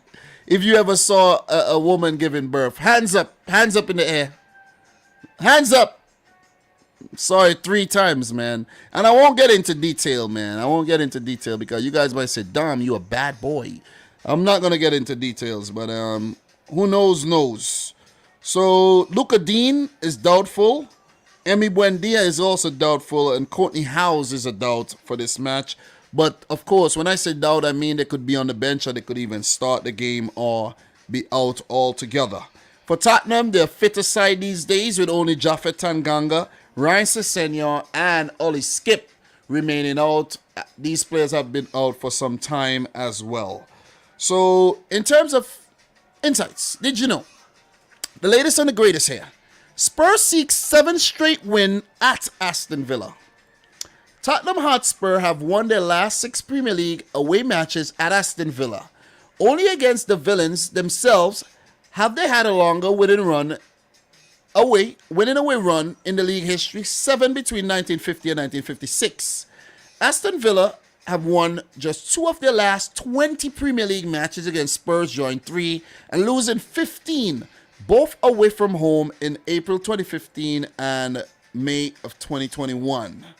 So their last victory against them at Villa Park was in January of 2008. So you guys see what's going on there. Harry Kane has netted in all 3 of his away Premier League matches against Aston Villa for Spurs, scoring in the 2014-15 season, the 15-16, and the 2021. The only player to score in 4 consecutive Premier League appearances at Villa Park is Romelu Lukaku between 2013 and 2021. Ollie Watkins has scored in and lost. Right? Let me make this clear. Ollie Watkins has scored in and lost 8 Premier League matches since the start of last season. The most of any player. In the Premier League history, only Gareth Barry, 12, and Christian Benteke, 9, have scored in and lost more Villa matches. Graham Scott will be in charge. And in terms of my predictions for this one, guys, look, man, Spurs are playing some good football, right? Villa got a lot of potential. They got a lot of weapons. They have the players there. But it goes back to their defense. Their defense. The whole discussion is going to go back to their defense right now. Emi Martinez is a very good goalkeeper. But Tyrone Mings got an error in him. If it's going to be Callum Chambers or Ezri Konsa next to him, these guys are not the best. You see what I mean? Who's going to be in the middle of the field? Are they going to go with a more attacking-minded midfielder? Or are we going to see Steven Gerrard somehow persist with Morgan Sanson? You see what I'm saying? If that's the case, they're surely going to lose this game. Because this Spurs attack is no joke right now. Son, Kane, Kulusevski, Bentancur, Hybier in the middle, the fullbacks really being very, very attacking and have been scoring goals as well. And we know Lloris, he's a quality keeper, could be a little so-so at times. Could be very generous at times. Spurs definitely got the edge coming into this game. Definitely with the edge. I think Villa have lost their way a bit this season. The forwards have not really provided them with the goals they need. Danny Ings and Ollie Watkins, you know what I mean, to be blamed. I think Jacob Ramsey has had a great season. But guys like Buendia, Leon Bailey need to step up. Coutinho is a great addition, but you need consistency from him. John McGinn is a good player. But I think Spurs are going to be just a little bit too much. Because what I seen from Spurs in that win there against Newcastle, look, they played with a lot of intensity and a lot of intent. I was like, wow, what has gotten into these guys? You see what I mean? So I'm going to go for Spurs to win this game 3-1. And definitely continue to hold down a top 4 spot and put some serious pressure on Chelsea ahead of them. Villa to fall short here. Spurs and Antonio Conte to win the game. That's my prediction. Let me know yours in the chat. Expect goals. Definitely expect goals in this game. So for Tottenham, who are 4th right now with a better goal difference than Arsenal, Their next game will be against Brighton. Then they do have Brentford, Leicester. They still have to play Liverpool, Arsenal, and they have a very kind finish to the season with Burnley and Norwich. But I say kind, but you know anything could happen, right? We know this. We know what Burnley are capable of pulling off. They did beat Tottenham in February, but we you know what I mean. You know what I mean. But still, on paper, it looks like an easy fixture. So, in terms of Aston Villa, for Villa, they have flirted with the top 10 this season. And they're right outside top 10, 11. So, it's a decent season. But they've lost their last 3 games. And if they had maybe won their last 3, they would have been in a really good position right now. Maybe eyeing a European spot, Europa League, I mean, you know. They have Leicester coming up. And, you know, that is a big game. That is indeed, I think that's a derby. It's a Midlands derby, I think, right? And they do have Norwich, Burnley. They have an easier fixture coming up. Well, I say that to just say that. Yeah, no fixtures are easy right now. Unless it's maybe City versus Burnley or City versus Watford, or you have Liverpool versus, you know, Crystal Palace, a team they beat up a lot. You see what I'm saying? It's gonna be a tough run-in for the rest of the season. They're still yet to play Liverpool and City, so let's see how that one goes. So that's my thoughts. Tottenham 3, Aston Villa 1. Guys, let me know your thoughts in the chat. Do appreciate that. Michael Olopino 2-2 draw. Aston Villa 0, Spurs 3, Smith Yoon. Big up to Adam who says, considering Coalspur and now Hotspur, I believe they'll beat Villa. A so-so Villa team as of late. Spurs always show up near the end of the season, so they'll end up on a 3-0, on a high, 3-0 to Hotspur. Nice. They say it's beautiful, but that's a lie. I know. Bless up Cashew Red in the house as well. Thank you very much, everybody in the stream right now. And look, thanks, Josh, Adam, and all the members of the channel, man. Continue to support the thing, man. Appreciate it big time. Guys, we're going to keep it moving. And with that being said, we are getting to that point where we're getting closer to the Liverpool City thing, right? We've been live for an hour, 22 minutes. So we haven't been live for a very, very long time. I'm doing great tonight, okay? I'm doing great, and I want to continue doing very, very good, because when I'm done with this live stream, I want to play a little bit of FIFA, you know, keep things balanced, you know what I mean? Healthy balance there. Entertainment. I need a little entertainment in my life too, right? I know, right? So let's keep it moving, and let's move on to the 6th preview, and that's a game between Norwich and Burnley. It's a 6-pointer. If you're looking for one, here's one. A 6-pointer towards the bottom of the table. Head-to-head, 3-1 win for Burnley.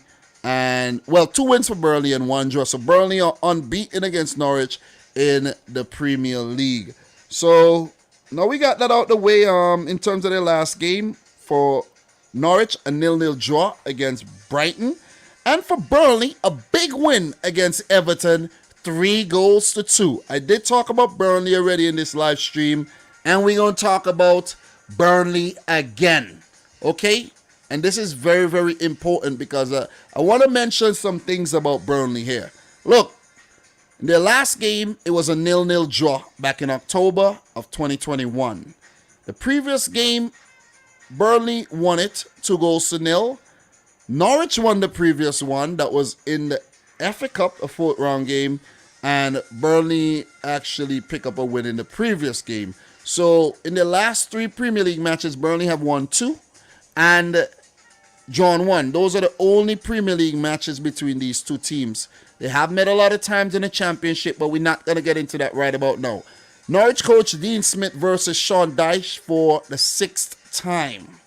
And it seems like all the times they've met before was against was Aston Villa versus Burnley. Dean Smith has only 1 win against Sean Dyche. That is not good. That is not good. And against Norwich, Sean Dyche only got one loss. That is good. That is indeed good. So, look, in terms of players to watch for both teams here, for Norwich, if they are to win, they need goals, and the only man that's going to provide them with goals is Timo Pukki. But he needs the service. I think the midfielders got to step their game up and give the ball to Pukki, and he might actually put it in the back of the net. You know what I'm saying? I think Michael says Pukki means goat in Finnish. And he knows how to finish. And he is a great player for Norwich, but he needs to be that on the day. And it's left to be seen. As for Burnley, I'm going to go with Maxwell Cornet. I've been talking up Cornet a long time. And I don't know what got into Sean Dyche by leaving Cornet out the team and leaving him on the bench. He's been struggling with injury as well. But you could see in the last game there against Everton, he started Cornet, got an assist, got a goal. And I think it's imperative that he plays him again. Maybe he want to manage his game time, seeing that they played midweek. Let's see how, if he plays Cornet from the start or not. This game will be on Sunday before the City-Liverpool game. So, I might tune into this one. Might. There's another game playing, on Sunday again at 9 o'clock my time. So let us see how that one work out, man. Let us see. So, in terms of the players and the availability here, this is an important game, guys. This is a relegation scrap. Josh Sargent is a doubt. Brandon Williams is a doubt. Max Aarons, Lucas Rapp, Placheta, the Polish international, is also a doubt. While Adam Ida and Andrew Omar Bamadeli is also a doubt. No, those guys are actually out completely. Those are some young Irishmen. They won't be available, along with the Turkish international Ozan Kabak, who will miss out as well. For Burnley, their situation is a lot better, with only captain Ben Mee, Eric Peters, and Johan Berg Goodmanson, the Icelandic international, are the only players missing. So Sean Dyche got his full army ready to go and battle against Norwich. All right, so it's on, man. It is on. So in terms of the latest here, Burnley to maintain perfect clean sheet record at Norwich. Did you know Burnley have kept a clean sheet in all 3 of their Premier League matches against Norwich City, making the Canaries one of only 2 sides they have never conceded against in the competition, along with Middlesbrough. Timo Pukki has scored in and lost 4 home Premier League matches for Norwich this season, a joint record by a player in a single campaign after Haida Helgeson in 1999-2000 for Watford, Shane Long in 11-12 for West Brom, and Danny Ings in 1920 for Southampton. Norwich City have won only one of their last 12 league meetings against Burnley, drawing 3, losing 8, and a winless in 7 against the Clarets since a 2-0 home victory in April of 2008. It's looking bleak, man. It's looking Memphis bleak. Norwich are the only current Premier League side that Sean Dyche has faced as Burnley manager in the competition and not lost against, right?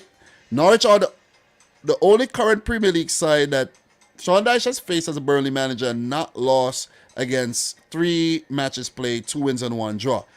The other 4 teams he hasn't suffered defeat against are all current championship sides. Hull City played 4-1 to draw 2. Huddersfield Town played 4-1, draw 3. And Middlesbrough and Cardiff City. I'm not going to go into that. But Michael Oliver will be in charge of this bottom of the table clash. And in terms of my prediction, guys, let me talk to you guys about let me just talk to you guys about something, and Sean Dyche and his sneaky self, right? Let me tell you how sneaky this Norwich City, this Burnley team is. You see that win against Everton? That is a massive, massive, massive win. It's a big, big win. It's a big win. And I mean big, because they're now 1 point behind Everton. Everton do have United to play. It's going to be a tough game for Everton. And then, forget about what I'm going to predict for these games, right? But let's just look at it. Burnley now have the opportunity coming up against Norwich to win this game and go up to 27 points. And if Everton lose, they would now have a 2-point, they would then, I should say, have a 2-point gap over Everton. And that's big. That is big. I have a feeling that Everton game could actually be that turning point for Burnley where they could now smell survival. Right? Because look at this. Both teams have played 29 games. For Burnley, their running is a bit easier. They do have Norwich coming up, West Ham coming up, a home game to Southampton, a home game to Wolves, and they're very difficult to beat at home. They do have a home game against Villa and a home game against Newcastle. They do have a match against Watford on the road, a game against Villa on the road, and against Tottenham on the road, and teams that they definitely pick up good results against. Look, Burnley might actually pull off the great escape here. If I have to pick a team to stay in the Premier League, whether it's Burnley or Everton, guys, I'll go with Everton. I'll go with Everton. But Burnley don't care what I think. You see what I'm saying? They really don't care what I have to say. They don't. They don't. They're going to definitely make it difficult for the likes of Watford and Everton survival. Guys, Norwich, they've been very, very tame, man. Norwich City are like the snakes in St. Vincent and the Grenadines. Harmless. And when I say harmless, I mean harmless, man. Harmless. They're very small. They don't grow big. You know, and that's Norwich City, man. That's Norwich City for you. Guys, I'm from St. Vincent and the Grenadines, if you don't know. You could see the flag right behind my head there. Big up to Z Ghoul. He's also from St. Vincent. You know, big up to the boy Ezra Hendrickson, the coach of the Chicago Fire MLS team. He's from St. Vincent. You know, so... and I think the boy Jesse Lingard's family is from St. Vincent too. But, yeah, Norwich City, very tame, man. Very, very tame. Burnley are winning this game, 2-1. I think they will concede a goal, but they're winning the game. Burnley 2, Norwich 1. Burnley maybe could get their head out of water here. Know what I said? Maybe. Maybe. As for Norwich, I've gone through Burnley's upcoming fixtures. Norwich do have Man United to play next. I hope they do beat United. That would be nice. Z Goldberg, I'm sorry, but you guys have been very, very bad this season. So, yeah, so they do have, Norwich do have Man United and Newcastle, Aston Villa coming up. And, yeah, that's it. They're not staying up. Norwich will be relegated, in my opinion. Guys, we're going to keep it moving. And with mentioning Manchester United and Everton, we're going to talk about that game right about now. Manchester United versus Everton. But before we do, let me see what you guys are saying in the chat. Big up to Abdul Edits. Big up to Rosa Parks. Took my seat. Big up to Adam the Great. Sean Dyche and the boys will smash Norwich out of the park 4-0 to Burnley. I don't know about that, but still, let's see. Let us see. Michael Olopito, 2-0 win to Burnley. Thank you very much for that prediction. Big up to the boy AD744 in the house. Nice to see you in here. And guys, you're going to keep it moving, man. If you haven't yet liked the video, make sure you do so. I appreciate all the likes. You got to 39 likes. We need 11 more to get to 50. You guys could make it happen. I know you'll make it happen. I know. Don't forget, guys, we have a combined 11 between City and Liverpool coming up, along with the preview. We still have to talk Chelsea. We still have to talk United and Everton. And let's get into that right about now. Let's do that. No more delay. No more delay. Everton versus Manchester United. Frank Lampard coming up against Ralph Rangnick in this very, very important clash. Look, in terms of their form, Burnley 3, Everton 2, Man United 1, Leicester City 1. Not great form for both teams, right? Man United knocked out of all the other cup competitions, and the only thing left to play for is a top 4 spot. It's imperative that they win the game against Everton. But something they have failed to do is win games against Everton in their last 2 meetings. Actually, in their last 7 meetings in all competitions against Everton.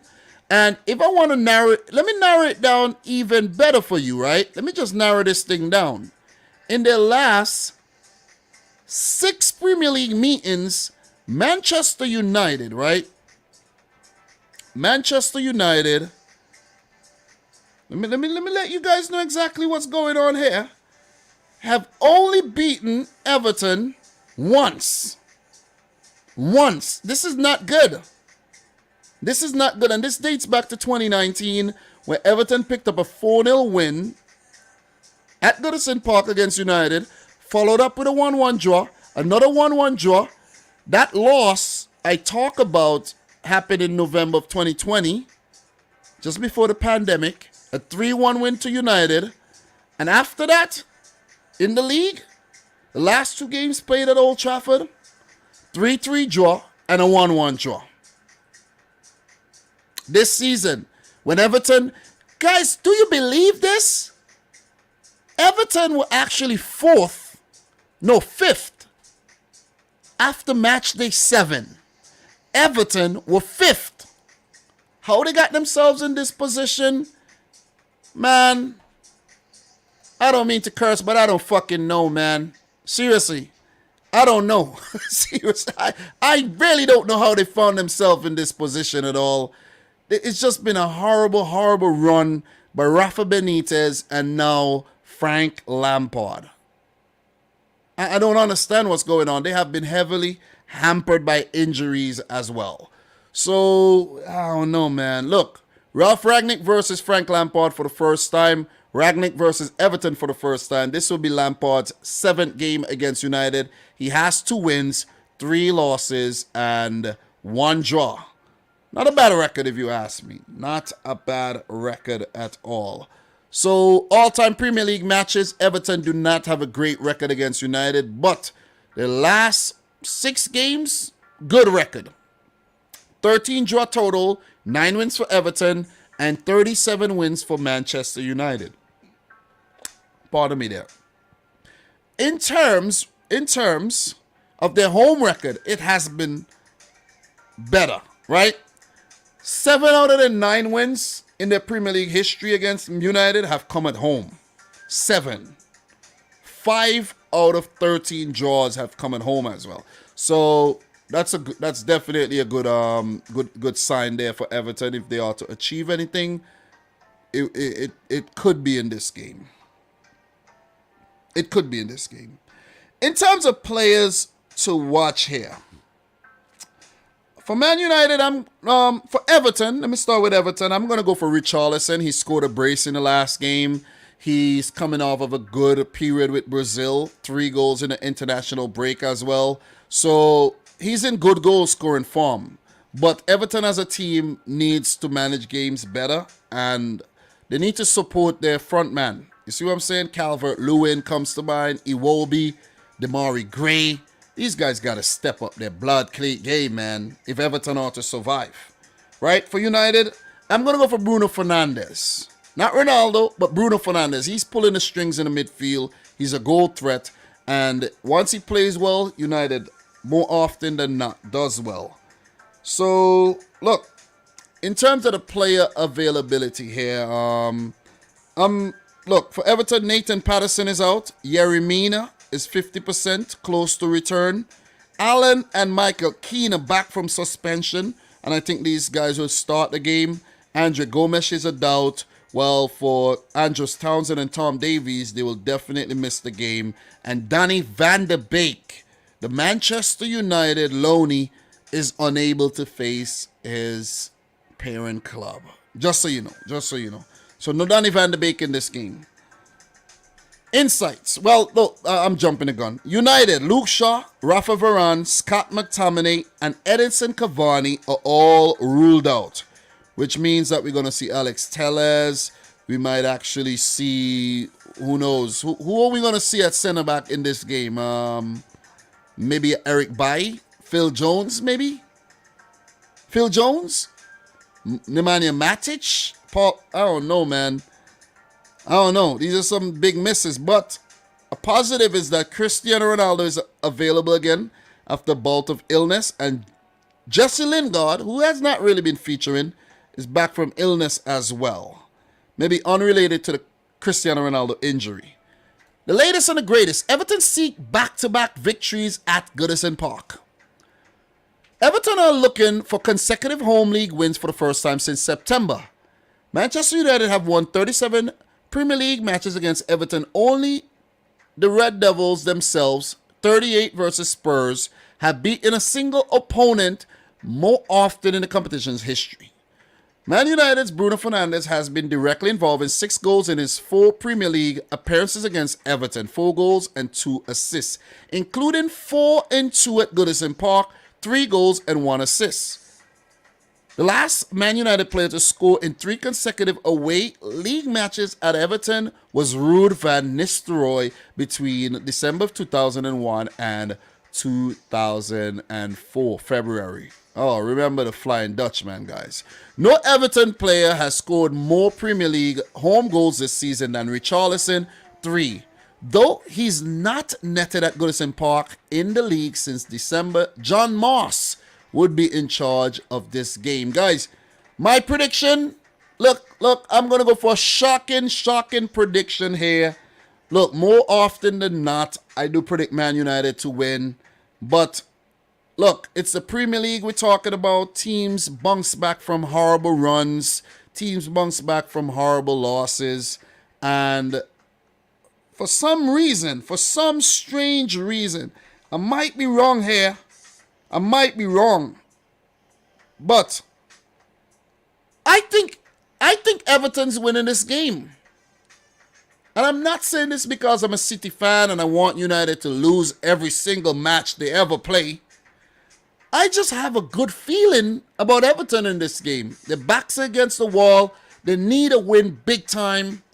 They almost did so against Burnley, but they of course give up the lead.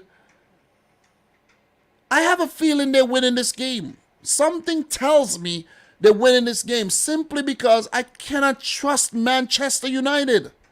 I really can't trust them.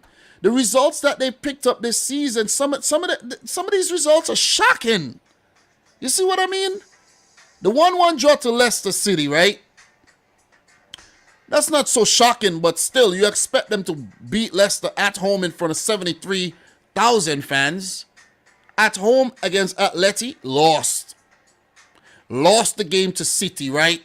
4-1. I know they won against Spurs. But the 0-0 against Watford, guys, come on. Listen, you cannot put these results past United. The draw against Southampton, the draw against Burnley, the loss to Middlesbrough in the FA Cup. The draw in the league to Aston Villa. I'm going to read through these horrible results. 1-0 loss to Wolves. The 1-1 draw to Newcastle.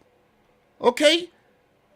And I'm going to leave it there. I don't mean to rub it in. I don't mean to rub it in, United fans. So, Errol Brown is saying a 3-0 win to United. I'm going for Everton to win this game. For some reason, I just have a strange feeling about this game. I just have a strange feeling. And if Everton wins, I might actually clip out this part and put it out and say, I told you so. In other news, guys, there's been some hot news circulating that Erik ten Hag, the current manager of Ajax, will be taking charge of Manchester United next season. And I have a message for Erik ten Hag. Eric, bro, don't do it. Don't do it, Eric. Don't do it. Can't say I never told you so. Don't do it, bro. Don't do it. But you know what? I have a feeling he's going to do it. I have a feeling he's going to do it. I have a feeling he's already thinking about signing that dotted line, and he's probably done it already. He's probably done it, and they're keeping it hush-hush. But the news is breaking. Erik ten Hag will be the manager of United next season. Erik ten Hag. Erik ten Mother Hag. And with that being said, I just got some news from my wife. She's stuck at work. Stuck at work until 7 a.m. Wow. Wow, which means I won't be able to go into work tomorrow. It's not a bad thing. That's not a bad thing at all, you know what I mean? It's life. So, all right. So, Liam, you and I are going to be chooping it all night. And my response to my wife, hey, man, cool. It's all right. Guess I just got to call out, right? All right, I'll see you. See you in the morning. Have a great night. Buy a Monster or a Red Bull. I think you might need a Monster, though. All right, message sent. Let me tune back into my stream that I've been monitoring on the phone. So, yeah.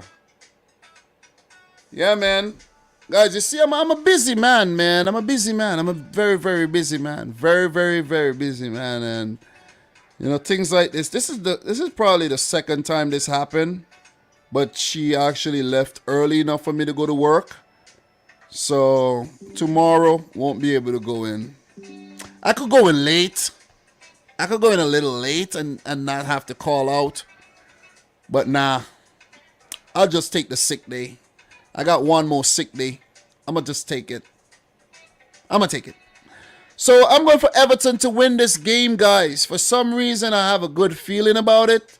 And guess what? You know, in terms of that, as long as this little boy sleeps, we could continue the live stream. So, in terms of the next meetings, guys, let me know your predictions in the chat. I will definitely appreciate that. I'm not saying all my predictions are going to be right, but I have a sneaky feeling about Everton winning this game, even in their bad form. United tend to give up victories like this, and Everton need a win badly. And when I mean badly, I mean badly. So Everton's next game is against well, let's start with United. Their next game is against Norwich, and then they play Liverpool, Arsenal. These are some big games for Manchester United. I'm looking for. I'll actually be rooting for Man United against Liverpool. By the way, let me just put that out there early, simply because we have a title race on our hands. So go United! Yeah, that would be a Tuesday. So the fact that it's gonna be a Tuesday, guys, and I'm currently gonna be off on Tuesdays, I might do a watch along to that game. 3 p.m. I might just F around and do a watch along. So, in terms of Everton, what are their next games looking like? Everton are 17th, just outside the relegation zone. If they win the game and Burnley win as well, Everton would stay ahead of Burnley, according to my predictions. But if they win and Burnley lose, they would definitely end up having a 4-point gap. They need that. They need that. Even if they draw the game and Burnley lose, they need that. But if they draw or lose and Burnley win, Everton will go into the relegation zone, and then it could be very, very bad from then on. You know what I'm saying? Oh man, this is I want to have a conversation with a Liverpool fan, and this is, you know, about how they feel about Everton being in the relegation scrap right about now. Guys, pray for Everton, and we're gonna move on. The next game is a big game. Is also another big game. And that one, let me find it right here. Southampton versus Chelsea. Guys, remember we got the Combined 11 City versus Liverpool is coming up. Look, we've been live for an hour 49 minutes. We've done very, very good. You know what I'm saying? These live streams are usually 2 hours, 45 minutes or so. We've done very well. I don't know if we'll go on for that long tonight, but we'll see. And I want to talk Champions League as well. I do want to talk Champions League as well. So, look, with that being said, we just got to actually take care of something in the comment section there. And Mr. Roman, or whatever your name, bro, you are blocked forever from the channel. Forever, bro. Forever. I brushed my teeth this morning as well, just for your information, you know what I'm saying? So, bye-bye, man. You can never comment on the channel again. With that name, at least. So, yeah. So, yeah, man. My wife is still messaging me. It's cool, babe. It's cool, man. It's cool. I'll take care of business. All right, let's keep it moving, man. Before we do the comment section. Z Gould 5-1 to United. Everton tax. United win 3-1. Everton in the mud. Frank Lampard's last game. Yeah, he could get relegated as well. Kevin Morris. Everton will get relegated. Ooh. 1-1. Smith Yoon. Errol Brown. United 3, Everton 0. As long as Maguire plays, United won't win. He's a bad defender. 2-2 draw. Yeah. Thank you very much for the comments there, guys. Let's move on to Chelsea Southampton here, man. This one is another game, very tricky game here. Southampton versus Chelsea. In terms of the last games, Leeds 1, Southampton 1. For Chelsea, a 4-1 loss to Brentford at home and a 3-1 loss to Real Madrid at home. This is unbelievable. This is absolutely unbelievable. Chelsea have conceded 7 games in their last 2 matches and have only scored 7 goals in their last 2 matches and have only scored twice. This is uncharacteristic of the Blues, and I really don't understand what's going on. Maybe off the field issues, but before that, they were winning. You see what I'm saying? So you can't really blame the off the field issues for these shortcomings at all. So in terms of their last meeting, Southampton versus Chelsea, Chelsea actually won 5-4 on penalties, and that was an away game for Southampton in the 4th round of the Carabao Cup. So which means Southampton didn't technically lose that game. And previously, Chelsea did win in the Premier League 3-1. But before that, Southampton picked up a 1-1 draw, a 3-3 draw, and a 2-0 win over Chelsea. Across their last 10 games, they have managed to go unbeaten in 4 of those matches, which is very, very good considering, Southampton are not one of the big boys in the Premier League. All-time Premier League results, 45 matches, 9 wins for Southampton, 11 draws, 25 wins for Chelsea. Out of those 9 wins, 5 have come at home. Out of the 11 draws, 4 definitely has come at home for Southampton. So if they are to get a good result, home is the place to do so. Ralph Hasenhüttl versus Thomas Tuchel. These managers have definitely met before in the Bundesliga. 7 times previously, Bundesliga and Premier League combined.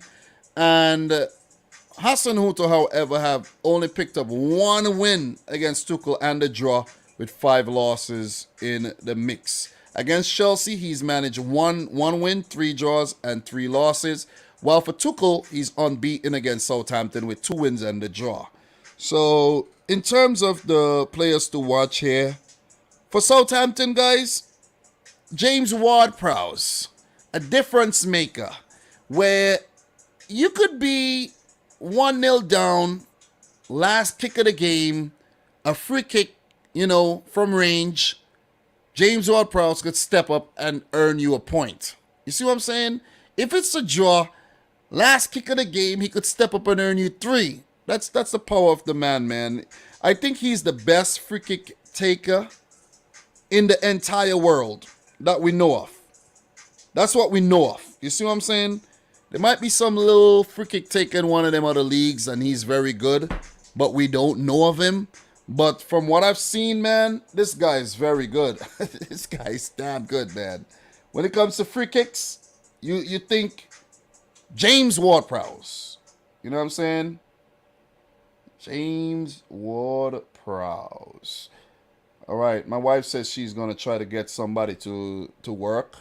Okay, it is what it is. I'll go to work. I don't mind going to work, but I'm just saying, if you can't go to work, you can't go to work. You know what I'm saying? If I can, I can't. So, look, sorry for the interruption there. For Chelsea, I read that Lukaku is not 100%, but I'm going to go for Lukaku anyways, seeing that I don't understand that Chelsea is actually having problems getting the ball in the back of the net. And they actually refuse. I don't know what Tuchel just refused to start Lukaku. I don't know if it's instructions from higher ups. I don't know what it is, man. I really don't know what it is. You see what I'm saying? But for some reason, Lukaku has only started maybe 2 games recently. He started that game in the Cup against Middlesbrough and another game that did not have a lot of importance there. Let me find the game he actually started. Lukaku, he didn't even start against Leeds, Lille. You know what I'm saying? A little team like Lille didn't even start. You know, so he's been in the doghouse for some time. And the thing what I don't understand with Lukaku is, how could you be so damn dumb?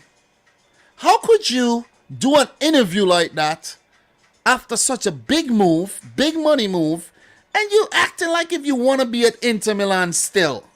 It's stupid. It is very disloyal. You see what I'm saying? It's like getting married and talking to your wife about missing your ex. Like, come on, bro. Come on. And I think it has definitely hurt the team. Big time. Big time, man. So look, for Chelsea, right? Some of the recent results, the 3-1 loss to Real Madrid, the 4-1 loss to Brentford. They did beat Middlesbrough in the FA Cup quarterfinal, right? And that was not a difficult game. They did beat Lille, barely beat Newcastle, beat Norwich, smash up Burnley, beat Luton Town, lost to Liverpool in the final of the Cup. But the performances has not really been that great. And I think we're seeing a snowball effect now where they lost to Brentford and lost to Real Madrid. Chelsea got to pull their socks up, and Lukaku could definitely help with that. So he's a player to watch there for me, for Chelsea. In terms of the notes and player availability for Southampton, Amanda Brozier cannot play because Chelsea is his parent club. I think the Premier League need to do away with that, because in other leagues you're allowed to play against your parent club. Lianco is fit, but only at about 25%. Shane Long, fit. And Alex McCarthy, the previous number 1 goalkeeper, who I think should be relegated to number 2, is training again, but these guys are doubtful. For Chelsea, Lukaku is a doubt. Hakim Ziyech is a doubt, while Callum Hudson-Odoi and Ben Chilwell are out altogether. In terms of the latest here, Liverpool can reach a milestone against former club Chelsea. Southampton fullback Tino Livramento, who made his switch from Chelsea last summer, is looking to become only the 4th Saints player to make 25 Premier League appearances in a season as a teenager, after Matt Oakley 28 in 1996-97, Luke Shaw in 25 in 2011-13, and 35 in 13-14, and James Ward-Prowse 34 in 13-14. James Ward-Prowse, he has definitely been around Southampton for a while, since he was a teenager. No Chelsea player has ever played 25 times as a teenager in a Premier League season. Wow. Chelsea, maybe you need to revert to the youth. Chelsea suffered a 4-1 home defeat against Brentford in their last Premier League match, but have never lost consecutive top-flight matches under Thomas Tuchel. Indeed, the German has managed the most Premier League matches without losing consecutive contests in the history of the competition. 48. I didn't even know that. And that's why this section is called Did You Know? Ward-Prowse scored and has sent off in the reverse fixture against Chelsea in October. Ricky Lambert was the last Southampton player to score home and away against the Blues in a single league season in the 2012-13 season. And with that being said, I'm now remembering that game. If it wasn't for James Ward-Prowse getting sent off in that game, Chelsea would not win in that game. Trevor Chalobah in the 9th minute, Ward-Prowse in the 61st, and then he got sent off. And then after that, Chelsea scored twice late in the match. If it wasn't for that sending off, Chelsea would have failed to beat Southampton. And it brings us to the point where I make my prediction. Kevin Friend would be in charge of this game. With Chelsea's form right now, it ain't looking good. Let me just put it that way. It ain't looking good. I don't think they'll lose the game. Let me just put it that way. But I could see this game ending in a draw. A draw to stop the bleeding here for Chelsea.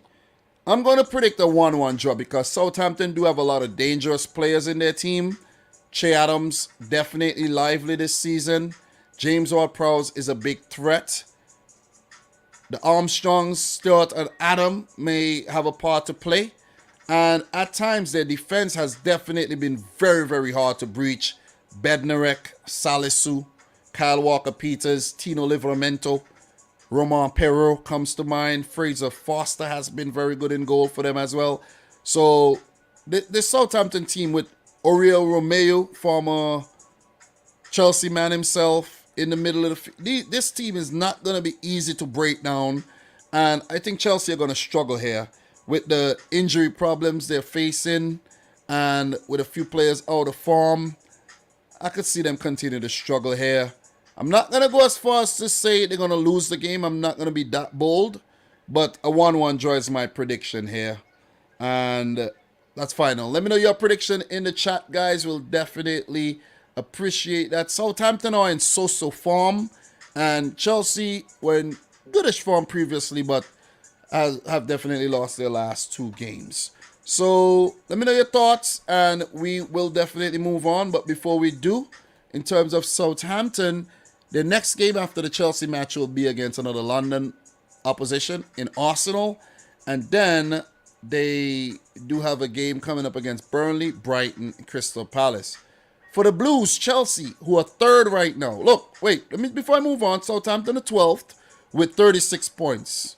They've done very, very, very well this season and can continue doing well if they pick up points.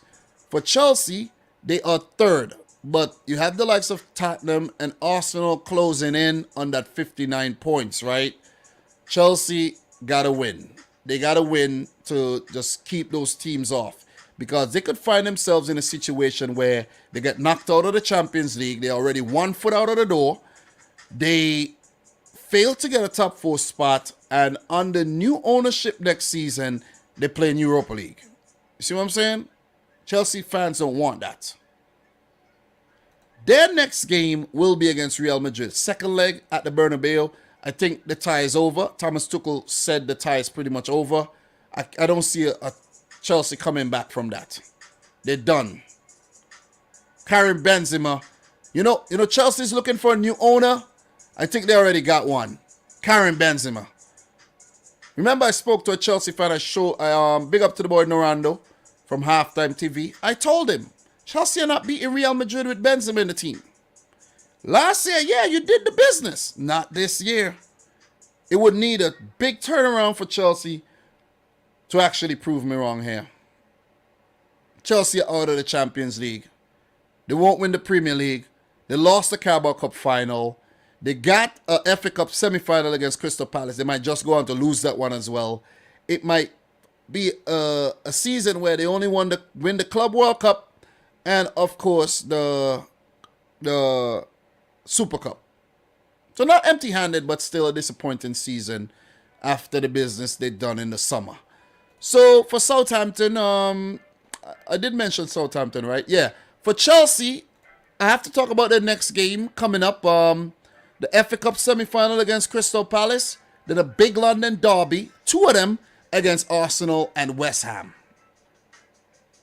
Okay, they still have a meeting with United this season and Leicester.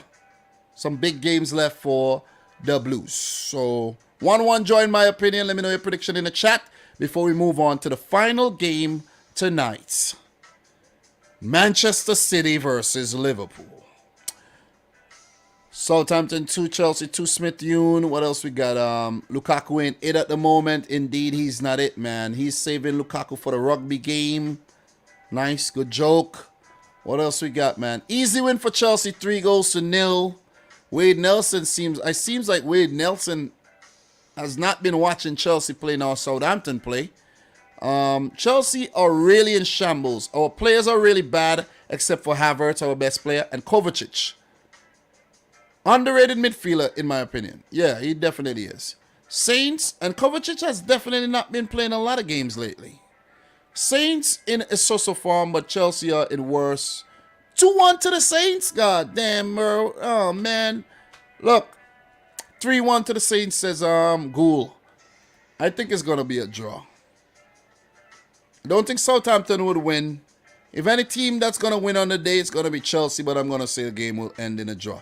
What's the win probability looking like with Chelsea's form right now? Let me see. 50% win probability. That's pretty low. Southampton do have a 24% and a 26% draw. So 50% chance that the game would end in Southampton not losing. And I think that's what I'm going with. So that'll be it for that game. And we're going to move on to the final match. The big game, the marquee affair. Manchester City versus Liverpool. The game that you've all been waiting for. Guys, I've done a preview for this match already. Talking to Kyle from Nothing But Reds. Earlier today, I spoke to Doug and Michael Talks Football on Doug's channel. So make sure you go and check that out. The main attraction here is the Combine 11 I got for you guys, man. You know what I mean? So I'm going to do the normal prediction, the preview, and then I'm going to let you guys know what I think, and then we're going to get into the Combine 11. You know what I'm saying? So, yeah. Liverpool versus, well, Manchester City versus Liverpool. Let me get this one right. Let me get this one correct. You know what I'm saying? Yeah, come correct here. So... Let me come correct here, man. It will be the last game this weekend. Fittingly, the last game this weekend. And the last match finished. Well, I'm jumping the gun here. I'm so excited to talk about this game that I'm jumping the gun here. The last match for City was a 2-0 win over Burnley and a 1-0 win in the Champions League versus Atletico Madrid. For Liverpool, a 2-0 win over Watford in the Premier League, and a 3-1 win over Benfica in the Champions League. So, both teams coming off of very, very good results. Very good results by both teams. The two best teams in the league, in my opinion. Even the table tells that story. And it's just, they just been the two best teams for the last 5 seasons or so. So, kudos to Klopp, kudos to Pep Guardiola. So in their last 10 games, Man City have only lost 3 times to Liverpool. And I know the Liverpool fans are always hyped and they always feel as if they're going to beat City every single time. But the wins in the last 4 years have definitely been rare. Very, very rare against Manchester City. We have to go back to 2 losses in the Champions League quarterfinal. Some epic, epic matches. Right? Well, Liverpool went on to beat City 5-1 across 2 legs. Well done. You know what I'm saying? Great. Great job. I got to commend Liverpool for that. You absolutely destroyed us. Destroyed us in that Champions League quarterfinal tie. The next game was a 0-0 draw, followed by a 2-1 win for City at the Etihad. Liverpool then went on to lose the final of that was a community shield. Nothing major. 6-5 on penalties. And the only Premier League win in the last 10 games in all competition came in a 3-1 win at Anfield back in November 10th, 2019. I could remember that game like it was yesterday. I was at work. I made some reactions as well. Fabinho with that long distance strike. Salah with that header. That was brilliant. And Mane with another header to follow it up. Those goals were very, very hard to take, man. You know what I'm saying? It was a really good win for Liverpool. But since then, City followed it up with a 4-0 smashing at the Etihad. Right? Right, guys? And Liverpool blamed the fact that they had already won the title that came, 2020. That was the year when we had the break, the pandemic. But City said that was no fluke, followed it up with a 1-1 draw that came the following season. And that season was when Liverpool was actually defending the title, a 1-1 draw at the Etihad. And Man City went to Anfield, spanked Liverpool's behinds 4-1. And this season, we played one of the most brilliant games of football I've ever seen. Dominated the first half, but in the second half, Liverpool took the lead twice, but City equalized twice, and the game finished in a 2-2 draw. I think Liverpool should have won that game because of the way they played in the second half. They really should have won the game. They really should have. But kudos to Liverpool for the way they played. Look, this game is one of the most difficult ones to predict. It is very, very difficult game to predict. The record, 49 all-time Premier League matches. It's in favor of Liverpool. 20 wins, 11 wins for City, but there's been 18 draws. It's been a lot of draws. At home for Manchester City, 9 wins, 11 draws, and Liverpool have only picked up 4 wins at the Etihad. 4. This is great. This is great news for City. I know that could change anytime, but you guys understand what I'm saying. It could definitely change anytime. The last time Liverpool won at the Etihad, you got to go to a 4-1 win back in 2015. And that win was, I think that was Jurgen Klopp's first match against Manchester City. Manuel Pellegrini was in charge. And the only players that remain for City that might feature in this game, De Bruyne, Sterling, and Fernandinho. Okay? There's actually no one on the bench. So only those 3 players that featured in that game. While for Liverpool, Roberto Firmino remains, James Milner, and that's it. So only a handful of players left since Liverpool actually pull off that smashing victory at the Etihad. So they will be looking to pull that one off again. It's going to be very, very difficult. But it is possible, man. It is possible. You know what I'm saying? Anything is possible. It is the Premier League we are talking about. It is the Premier League, man. You know what I mean? So, look. In terms of another victory at the Etihad for Liverpool in the Premier League. A 3-2 win back in 08-09. So the wins definitely scanty. 05-06, a 1-0 win for Liverpool at the Etihad as well. And you're going to have to go back very far for 2002-03 for that 4th win at the Etihad for Liverpool. So, well, on the road, I should say, for Liverpool. Because, you got to factor in, main road in there as well. Let's not forget that. But that's in the Premier League era we're talking about. We're not going back to the first division times. We're not going back to there. But what we know is that Liverpool, they have definitely struggled at the Etihad, or the empty had, as they like to call it, right? Right, guys? Right? Am I right? So I've taken a long time to go through the recent results and everything. And in terms of the managers coming up against each other, this would be the 23rd meeting between Pep and Klopp. And guess what the record is? Guess what the record is? 9 wins apiece. 9 wins apiece and 4 draws. If it ends in a draw, the battle between Klopp and Pep would go on. And Jurgen Klopp has definitely been one of Pep's most fiercest adversaries. Klopp's record against City is not a bad one. 19 games played, 8 wins, 5 draws, and 6 losses.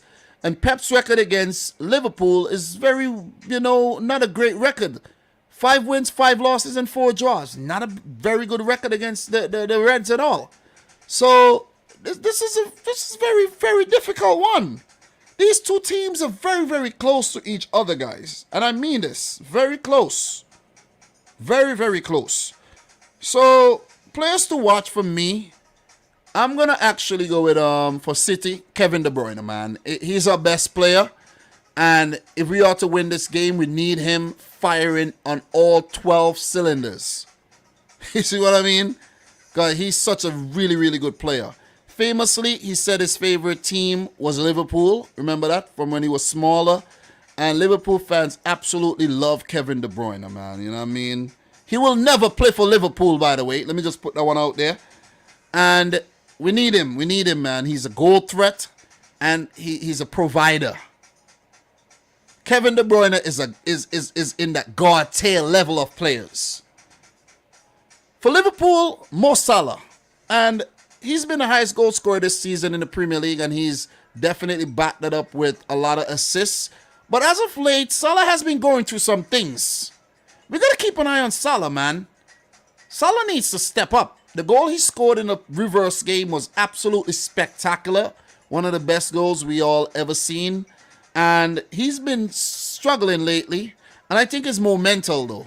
Not qualifying for the World Cup with Egypt. And not winning the African Cup of Nations after getting to the final with Egypt. And both of them were lost on pens. One of them, Salah, didn't even take a penalty, and the other one, he skied it into row Z, or Z, if you're from England. So, let's keep an eye on Salah. But if he doesn't do well for Liverpool, they do have the likes of Luis Diaz, Roberto Firmino, Mane, and of course, Diego Jota to provide them with that goal-scoring threat. In terms of the player availability here for City, Ruben Diaz definitely will be out of this game unless he miraculously show up. Cole Palmer remains out as well with a injury. For Liverpool, Fabinho suffered a cut on his head, and I think he'll feature. I don't think he will not play because of the cut. You see what I'm saying? He's not going to be like, oh, man, I'm going to keep out of the City game because if I get, banged up, I might actually, things might get worse here. Nah, he's going to feature. So, Liverpool with not many injury problems. I think Divock Origi has been in and out of the squad. But apart from that, Liverpool are very fit right now. And remember I said the key to Liverpool winning the title is for Liverpool to keep a fit squad. And they've endured. They've endured some injuries. They've endured Salah and Mane and Naby Keita going to the African Cup of Nations. And you got to give it to them, man. They've done well enough to stay in the hunt for the title. You see what I'm saying?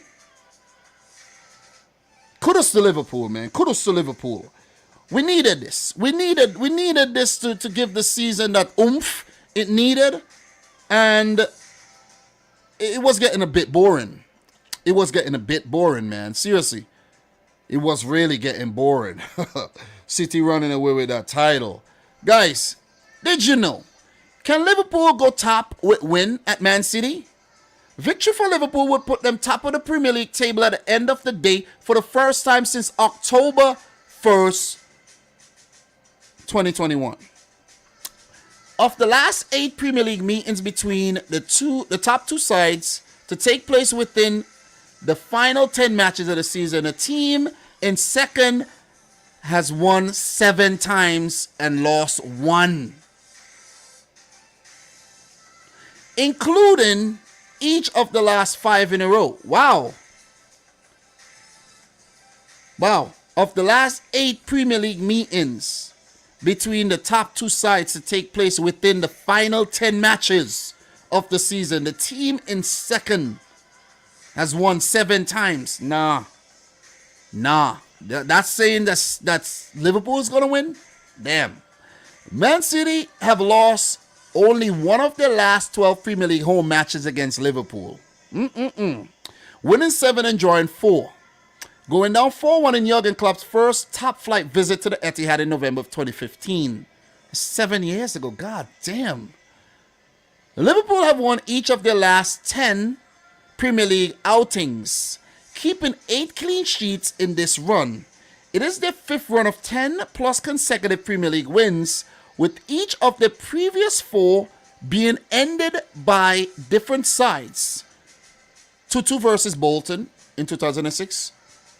A 2-0 loss versus Chelsea, 1-1 versus Man United, and a 3-0 loss to Watford in 2020. Man City's Phil Foden has scored in each of his last 3 Premier League matches against Liverpool and could become only the second player to net in 4 consecutive appearances against them in the competition after Jamie Vardy's 5 between 2016 and 17. Anthony Taylor will be in charge of this game. And, yeah. My prediction, guys. Guys, I've already said that this game is going to end in a draw. I think both teams are going to scrap it out. I'm going to go for a 1-1 draw. The teams are damn good. And I'm not brave enough to predict a win right now for City. I'm not. But one thing I know for sure is that we're not losing this game. We're not losing this game. I think we're more likely to win this game than Liverpool. And if we manage to win this game and stretch that point gap up to 4, it's a wrap. It's a wrap.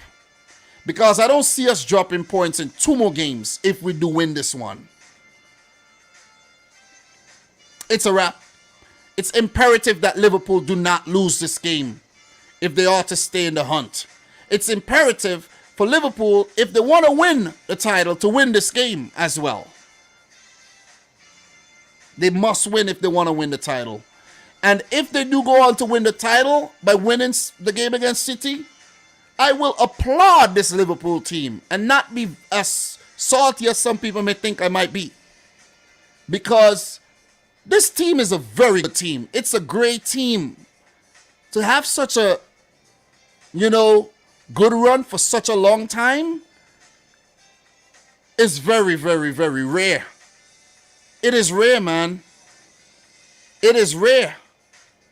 Champions League, the league title. They've won the Carabao Cup this season. They've won the Club World Cup. They've won the Super Cup. 2 Champions League finals. So you got to give it to Liverpool. But for Man City, the Premier League title. You see what I'm saying? Pep has already won 3 Premier League titles, right? Am I getting this one right? Three Premier League titles, the back-to-back and last season, and is definitely on the cusp of winning his 4th. You see what I'm saying? So this is unbelievable stuff, man. Like, these 2 managers have definitely achieved so much, and we gotta actually cherish, and we have to appreciate what they've done, because I'm telling you, man, we might not see this again for some time, because look, we saw it with Arsene Wenger and Sir Alex Ferguson. Now we're seeing it with Pep Guardiola, and we're seeing it with Jurgen Klopp. You see what I mean? So this is Pep's 6th season in charge. The man has finished third, first, second, first, and now he's top. This is unbelievable. This is unbelievable, guys. You see what I mean? And this is to follow up a Bayern Munich, three league titles on the trot, and for Barcelona, 3 league titles, along with a couple Champions Leagues, and the second place. So Pep now has won 9 league titles, guys. 9. It is absolutely ridiculous. From 08-09, the boy Pep has won 9 out of, let me tell you exactly how many, 10, 12. 9 out of 12. So unreal. This is ridiculous. So, for what Liverpool did when they won the title, for what Chelsea did for when they won the title, you see what I mean? It is big. It is huge. For what Real Madrid did for when they won the title, oh man, not a lot of people could beat Pep. And the thing is, people do not give Pep, they do not give Pep the props sometimes. They say, okay, he gets the best teams, he get a lot of money to spend, but you could also get a lot of money to spend and not do a goddamn thing with it. You see what I mean? Look at Manchester United these days. I'm just saying. So let's give Pep his credit. Let's also not forget, and let's give Klopp his props as well. See what I'm saying? Because he deserves it. He definitely deserves it. And if you guys want me to run through what Klopp has done recently, let me just hit you with what Klopp. It is unfair to talk Pep and not talk Klopp, right? So for Klopp, I'm just gonna talk the domestic league, right? Since he took charge of Liverpool, he has not done great in the league. Let's not forget that. But you could also say he did not have the best squads for all those years, right? So it's not until he really got his squads together that he really started winning things. Because the first season he took charge, he placed 8th. You know what I mean? Then 4th place, consecutive 4th place finishes, followed by the 2nd place finish by only a point, which is very good, to go on to win the league, something that Liverpool did not do in 30 years. 3rd last season, recovering from the horrendous slump that they went through. Give it up to Klopp. And now, 2nd in the league in a title race. We go back to what he did at Dortmund. He won the title in back-to-back years, right? 10-11 and 11-12. The other results were not that great, but 2 second place finishes to a Bayern Munich, and I think that was Pep Guardiola's Bayern Munich as well. Maybe one time Pep and the other time maybe a Jupp Heynckes.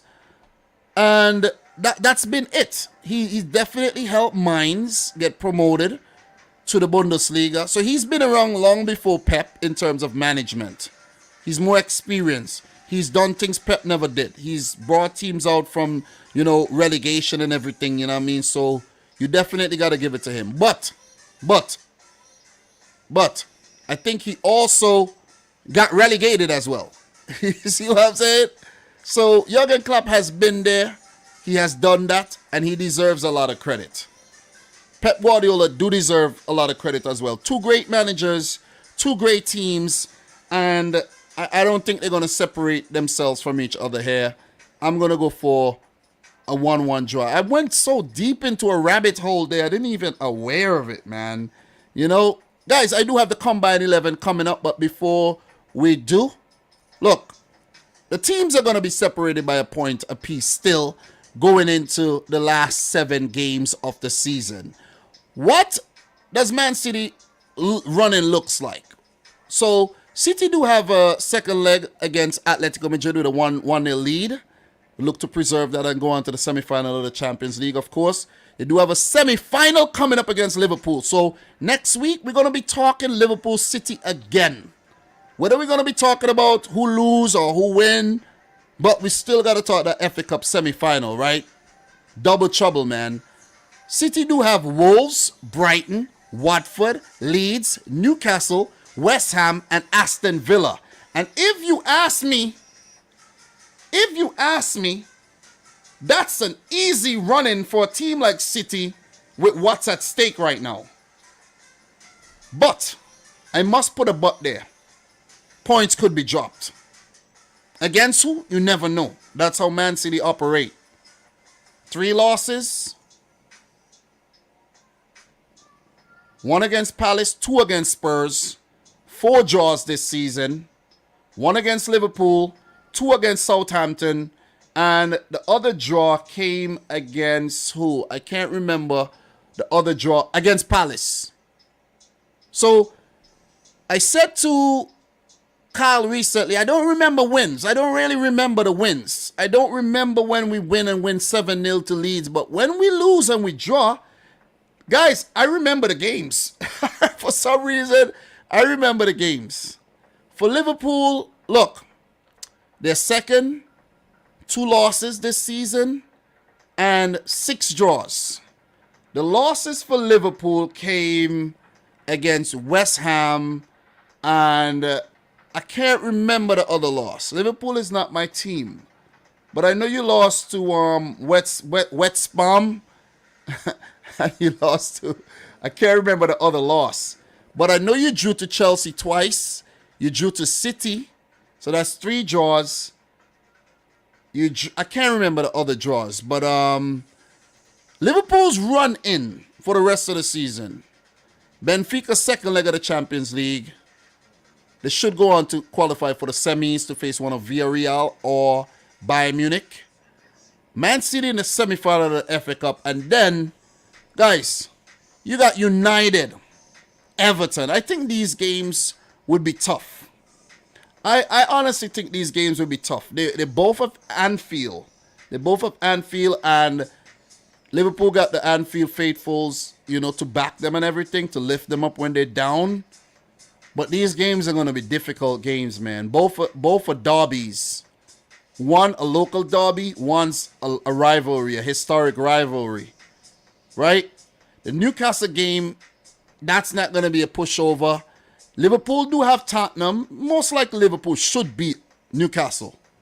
The Tottenham game with Tottenham fighting for top 4 is not going to be an easy game. But then again, Liverpool got the ball in their court. And I mean literally in their court.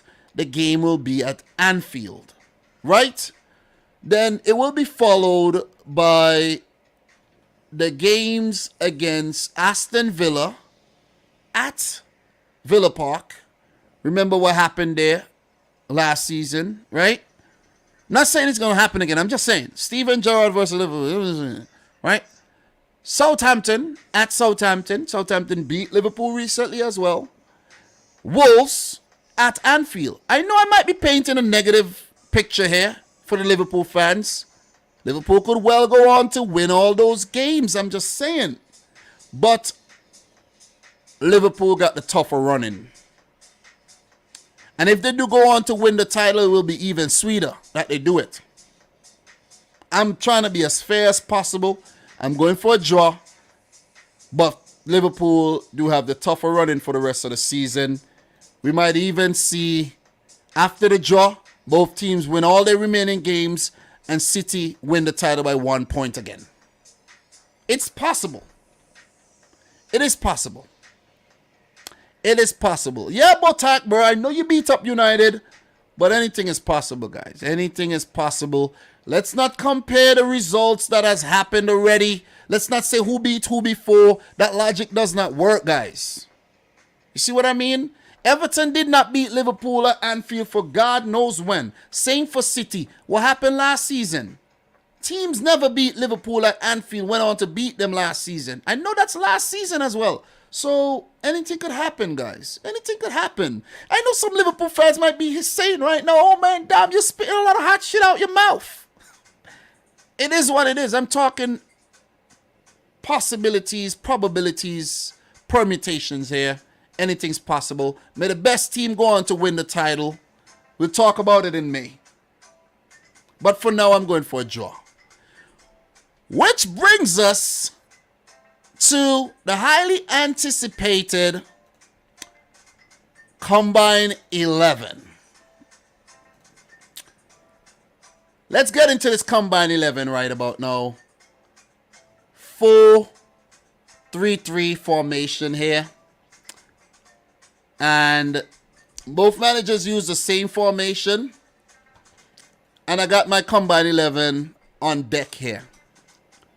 Got my Combine 11. Using the squad builder right here, I will now share my Combine 11. Feel free to agree or disagree. But let's agree to disagree, guys. Okay? Let me take a sip of my Monster because I'm going to give you guys a Monster Combine 11 right about now.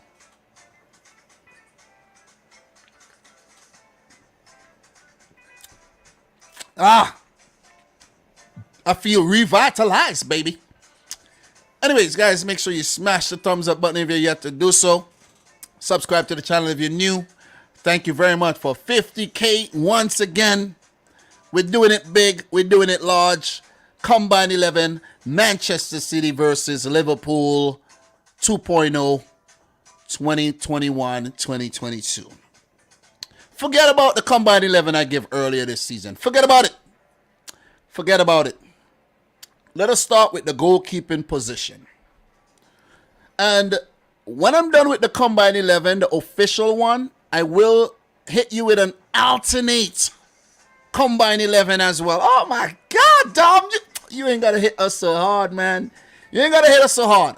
So, for the goalkeeping position, I'm going to go with no other than Bam. Bam, bam, bam. Guys, Alisson Becker is my goalkeeper here over Edison. And the reason why I'm going for him, both goalkeepers are currently tied on the same amount of clean sheets. Both Brazilian internationals. They're fighting within the national team as well, where Alisson do have way more caps than Edison. And let's see who Brazil are going to use at the World Cup. It might just be Alisson Becker. It could well be Edison. Who knows?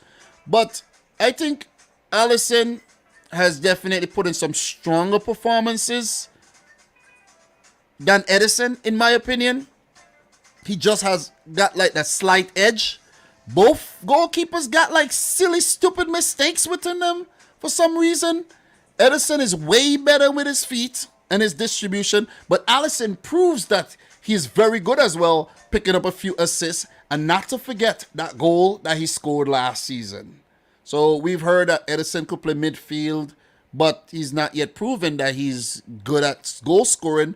Never seen the man taking a penalty. You see what I'm saying? Why when City got like a penalty shootout, Edison does not go up to take one? We seen Jordan Pickford take penalties and things like that. You see what I mean? Why not Edison if he's that good?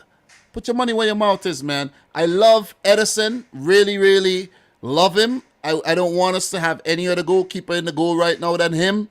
But I'm going to give Alisson the edge right now.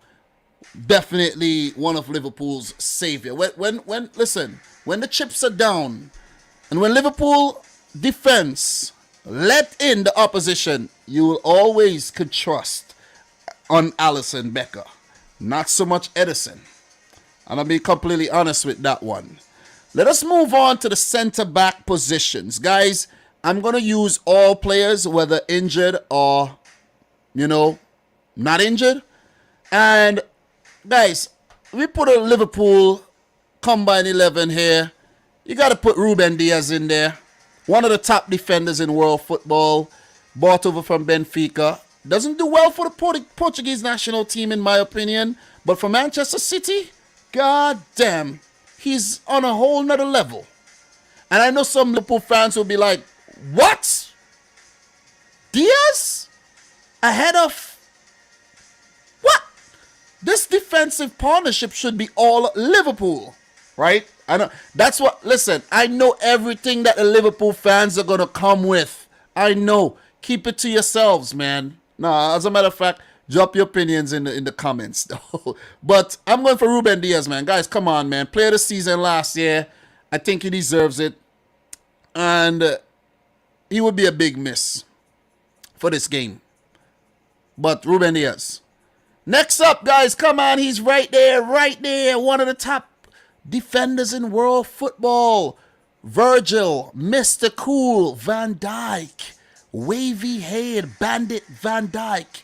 Look at him, man. Look at him. One of the most handsome men you will ever see in your life. And guys, only a straight man could give those kind of, compliments. You know what I'm saying? So, you know what I mean. So yeah. Okay? But yeah. Yeah, man. Yeah. But this, this backline is looking very handsome already. So, Van Dijk, oh, come on, no explanation needed. We see how much Liverpool missed him last season. And with him now back in the mix, he's looking, at his best again. So, Virgil van Dijk would partner Ruben Diaz. And we have the likes of Joel Matip and Laporte Stones missing out. We're not going to get too deeper in. Guys, remember, I will give you an alternate combined 11 because these teams are so good that you could put together two very, very strong combined 11s. I don't think this has ever been done, so there's a first for everything. I'm going to do two combined 11s for you. Two combined 11s for your head tops tonight, baby. So everybody get in the team. But this is the main one, though, not the alternate version. This is the main one. At left back, guys, I'm going to go in with Andy Robertson. Andy Robertson, the Scotsman. And you could call him the Flying Scotsman. He provides a lot of assists. His defensive side of his game is very good as well. And for both club and country, lately he has been very, very good. So, Andy Robertson, I won't have no one else there at left back. And look, he's you could put him in that world-class tier of left backs. And the reason why you can't be hesitant to put him in a world-class tier for a left back is you only could compare him to his peers, his fellow left backs. When you put all the left backs together, how do they match up? Robertson is definitely in the upper echelon of left backs. So he definitely gets in my combined 11. Where it gets highly controversial is the right back position. And for my right back, I'm going to go in with Joao Cancelo above Trent Alexander-Arnold. And the reason why is because I cannot leave Joao Cancelo out of this team simply because he's so invaluable to how City play, right? Let me give you the explanation to why I'm leaving Trent out ahead of behind Joao Cancelo. Cancelo could play left back, he could play right back, and he's been playing as a midfielder basically. You see what I'm saying? So you ask Trent to do the same thing. Say, Trent, play left back. Is he going to able to do it with such high proficiency as Cancelo? No, I don't think Klopp is brave enough to even try it. Or he doesn't need to try it. Because there's Milner who could play the left back and Tsimikas, right? If you need him to. So for Joao Cancelo, we cannot undermine what he's done. I know he does not have the assist numbers like Trent. But I always say Trent is not even a natural fullback. He's a midfielder. But for Joao Cancelo, man, come on. He's been the best fullback in the league all season. His creativity. Ask Trent Alexander-Arnold to dribble past other players. I'm just waiting. I know this is going to create a big debate in the comments, but I'm here for the debate. I'm here for the smoke. And I know Joao Cancelo would back me up big time. So Cancelo is my right back. We're going to move into the CDM position, and I'm going to go in with, the player is not on the list right now, but I'm going to go in with Liverpool's CDM. I'm going to go in with him, and that is Fabinho. Fabinho is a very good player, and he's proven that he's a goal threat. Good long ball, long distance striker, I should say. He got a good long shot. I know Rodri has that in him as well, but Fabinho has an edge over Rodri in my opinion. Rodri, I think, might be the better passer, but both players are very tall, but Fabinho has the edge here, in my opinion. So Liverpool gets the win there in the CDM position. So that's not so debatable, so I'm not going to get into a big debate here. I cannot argue too much for Rodri. He's been solid, but I cannot argue too much for him. We're going to move on to the central midfield positions, and this is where this is going to be highly debatable as well. I'm going to go in with another Liverpool player, and he is not Thiago Alcantara. That player is Jordan motherfucking Henderson. And do not pardon my language either. Don't pardon it. Sorry, not sorry for that. Because I don't think Henderson get enough credit. I don't think he get enough credit. This is what you call a late bloomer. You laugh at him a couple years ago, but who's laughing now? Some of the through balls and the balls over the top that I seen Henderson play, it's very hard to replicate, man. It's very hard to replicate. And Thiago has not done that since he joined Liverpool. I know he's done some very attractive no-look passes and a few good through balls, and you know what I mean? But the numbers ain't there, man. Jordan Henderson is more important to Liverpool than Thiago Alcantara, in my opinion. And Henderson gets in my combined 11. I'm not... Put some respect on Henderson's name, man. Seriously. Liverpool look a better 11 when he's playing.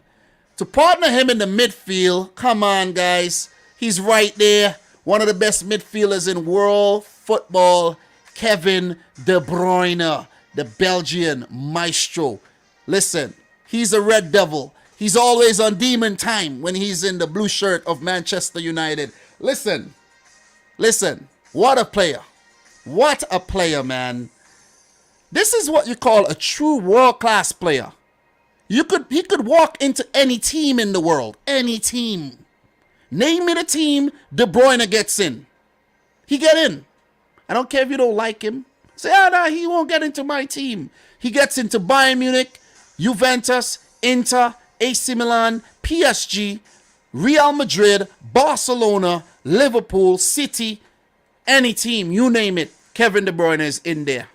He's up in there. Okay? All right? Kevin De Bruyne. Without a doubt. He should have been the first player put in the combined 11 too.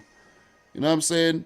Guys, let me drink some more Monster, because this is a Monster combined 11. I'm going to hit you with more energy as well. I know you love the energy you're having right now. I know you love it. Come on, admit it. Admit it. There's not another combined 11 on YouTube with this much energy. When you find it, let me know. Now we get to the front three, and over on the left wing position. Left wing position, the player is not on the list right here, but I'm going to have to go for, listen, his name is Sadio, but he makes the Liverpool fans so happy. Oh, ooh, the man who would not, under any circumstances, let go of the little bit of hair he got on his, his head there. Listen, he doesn't let go of things like that. You know what I'm saying? You and Mane get into an argument, he would hold on to that shit forever. Just like his hairline. Give it up to Sadio Mane, man. The Senegalese boogeyman. And when I say that, I mean he's very, he puts fear into the hearts of opposition defenders. Listen, ask the Egyptians if you don't believe me. Twice the man prevented Egypt from winning silverware and getting to the World Cup. And for Liverpool, he has been a legend. His Southampton days not to be forgotten. And fastest hat-trick in the league. And when it comes to Liverpool, he is one of the reasons why they have performed so well across the last few seasons. So Sadio Mane gets in ahead of the likes of Jack Grealish and Raheem Sterling. Whoever you want to put him up against, Sadio Mane is my left winger for the combined 11. So what we got now? How many Liverpool players we got in here right now? 1, 2, 3, 4, 5, 6. God damn! The combined 11 definitely dominated by Liverpool. I ain't gonna lie, man. You know. So do not argue with me about any right back position. Liverpool got more players in the combined 11, okay? And I didn't even do that on purpose.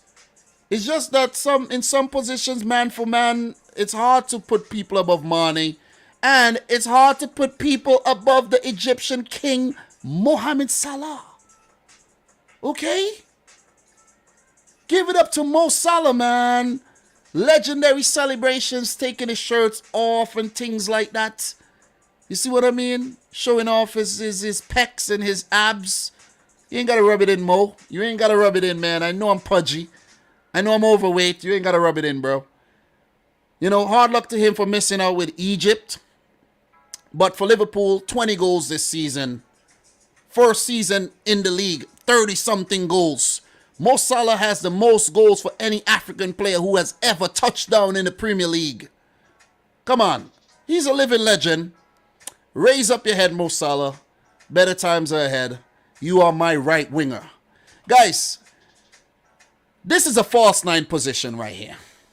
The striking position is a false 9 position. And the player that I'm going to choose to put in my false 9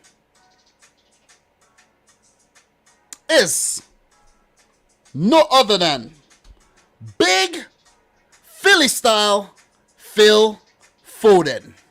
Phil Foden is my false 9. Not Diego Jota. Not Firmino. Not Jesus. Not Origi. But I could not keep Phil Foden out of this team. It didn't matter how much I tried, I couldn't keep him out of this team. I know Jota got some good numbers. I know. He's a match winner. But this is a combined 11. This is not a Liverpool 11. Phil Foden has proven to be a match winner at his age. He's a one-club man as well. Came through the academy. Let's put some respect on that. Let's make that more popular. You see what I'm saying? So that's my combined 11, man. Phil Foden, Mo Salah, Sadio Mane, Kevin De Bruyne, Fabinho, Jordan Henderson, Andy Robertson, Van Dijk, Ruben Diaz, Joao Cancelo, and Alisson Becker in goal. So, yeah, I'm not going to debate that with you guys. This is my combined 11. What I do have for you is, I could make a bench, but I'm not going to make a bench. This is the main combined 11. I'm going to do an alternate combined 11 for you. So the guys that get into the alternate 11 is Ederson. So let's get Ederson in the goal. Let's get Ederson in goal. He's done a great job for City since signing from Benfica. The best goalkeeper with his feet, by far. I know some people may say it's Manuel Neuer, but his stocks has definitely fallen. But Ederson, man, what a great goalkeeper he is. Let's give it up to him. Give it up to him. At center back, I'm going to go in here with Laporte. So, Emerick Laporte, man, what a player he is. Came over from Athletic Bilbao. Did not feature for the French national team. Made a switch to Spain. And he's definitely been doing well. So at City, he's a serial winner. And for Spain, he's done well. Has made their team look a lot stronger with the, with the ousting of guys like Sergio Ramos. So give it up to Laporte, man. The French-speaking Spanish international. Quality galore. Alongside him, I'm going to go with Joel Matip, man. And what I enjoy from Matip lately is his runs going forward. And he recently scored a goal. But he's also been a good partner for Virgil van Dijk. So let's give it up to the former Cameroonian international who was born in Germany and has definitely been a really, really good stalwart for Jurgen Klopp after his days at Schalke. At right back, now, and only now, Trent Alexander-Arnold gets into my team. Trent, bro, Trent is indeed one of the best in the world at what he does. But he's very good at what he's good at, but very mediocre, I would like to say, in terms of his defensive part of his game. I know a lot of people may not agree with me, but guys, come on, man. If you watch, when Liverpool concede, they do not concede a lot of goals, but when they do concede, and when they nearly concede, it's down that left-hand side. Look at the game against Watford. You see what I mean? Did Trent play against Watford? I don't think he played against Watford, but the right-hand side is one of the weaker sides for the Liverpool team. Thought I was going to almost slip up with the Watford thing, right? Nah, Joe Gomez did play in that game the last time I checked. I think Joe Gomez played in that game, the game against Watford, right?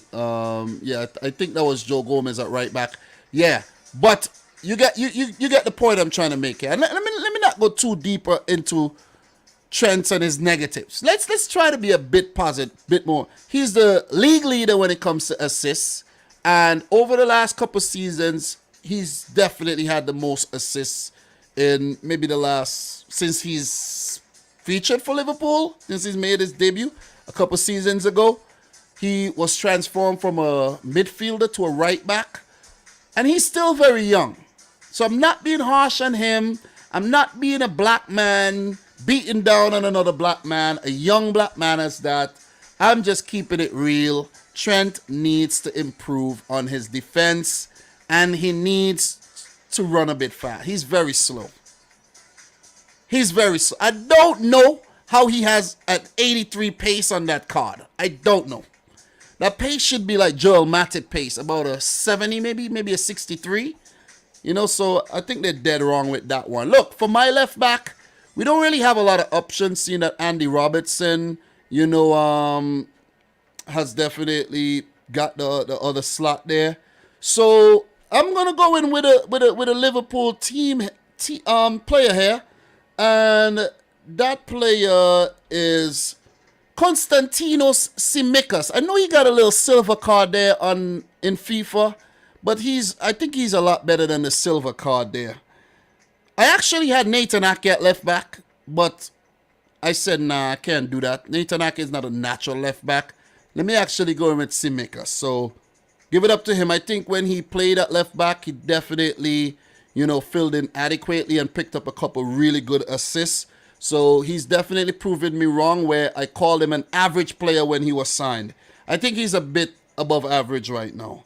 So, look, next player to put in the defensive midfield position. And I'm going to go in with Rodri here. Remember, this is the alternate 11. And I'm going to go in with Rodrigo, the former Atletico Madrid player. Rodri. So let's go in with Rodri there. He's a vastly improved player for Manchester City, and we definitely got to give him a lot of credit for that.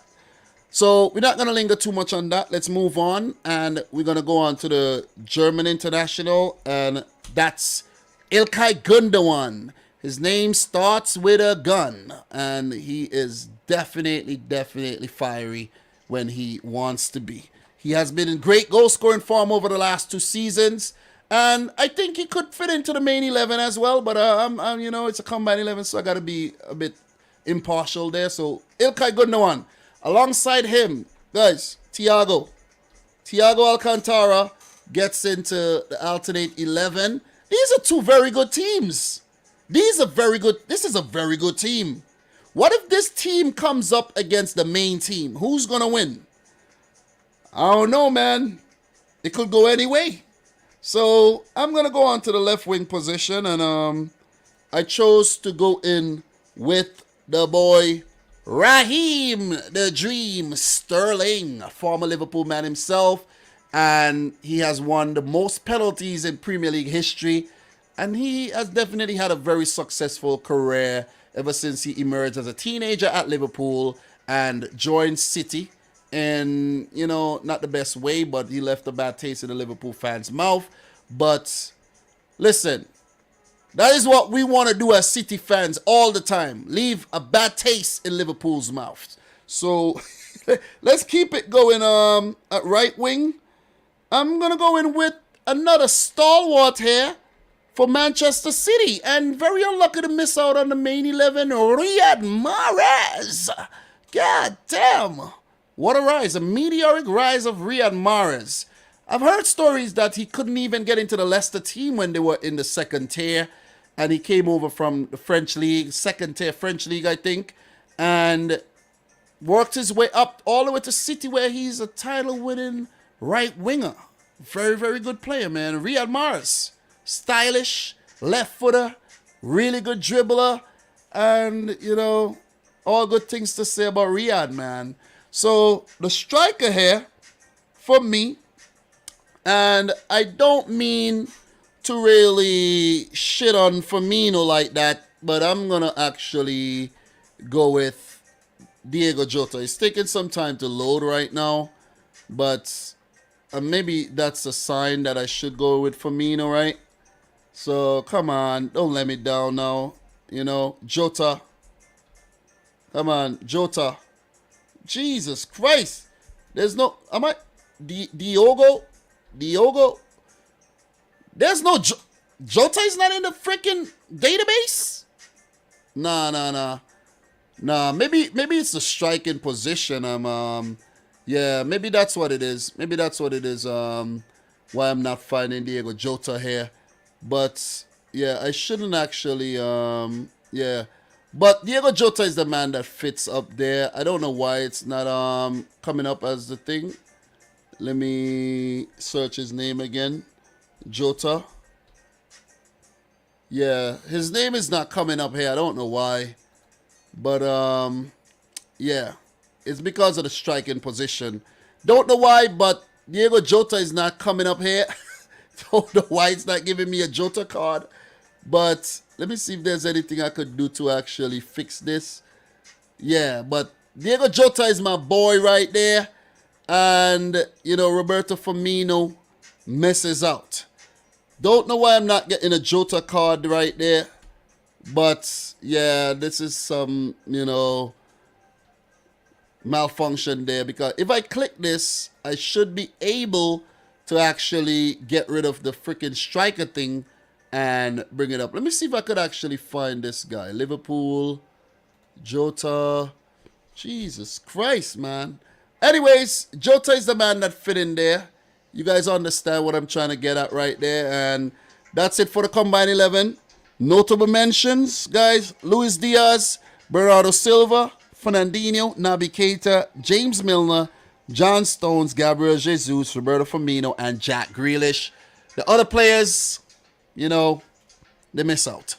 So, big up to everybody in the stream right about now. Thank you very much for sticking around. We've been live for 3 goddamn hours.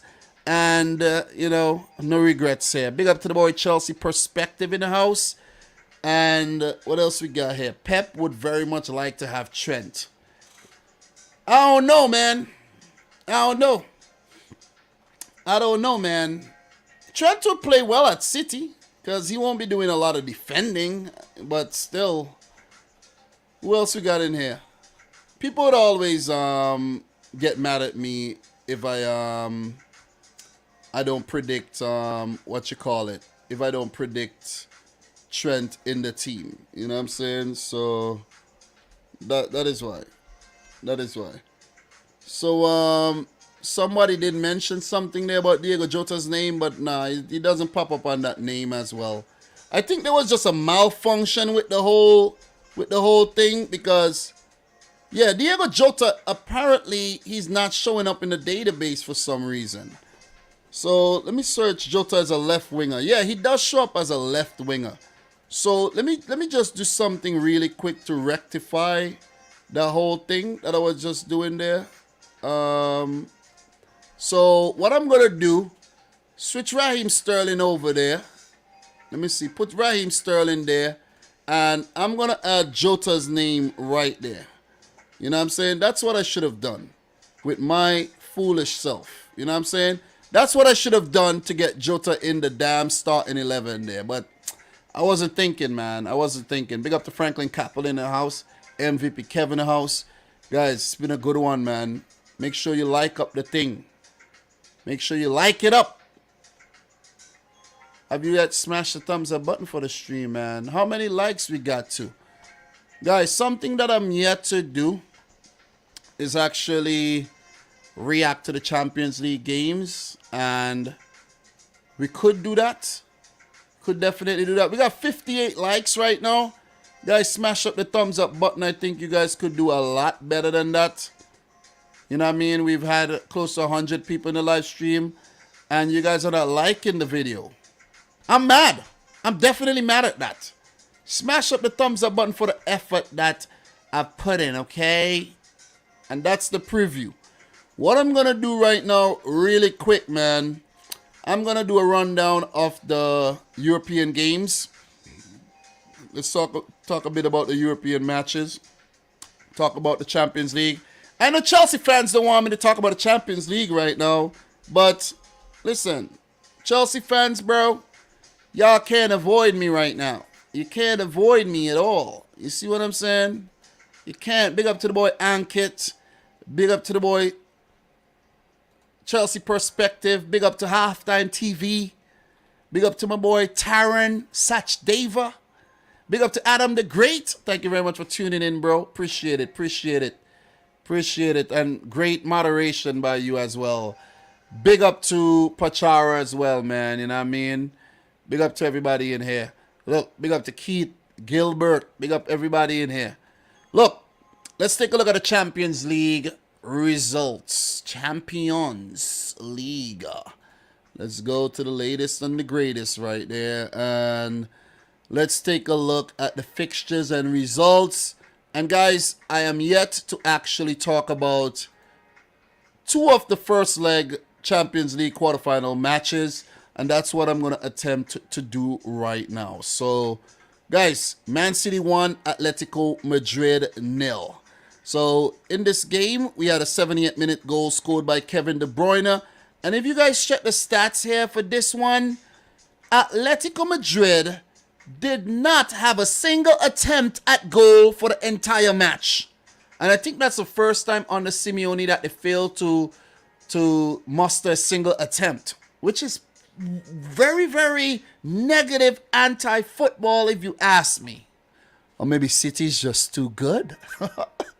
A lot of people didn't actually mention that. So City with the 1-0 lead going into the second leg. And let's see if they could actually just, you know, keep level-headed and not fall victim to Atletico Madrid and a comeback here. So kudos to City. As for Liverpool, they defeated Benfica 3-1.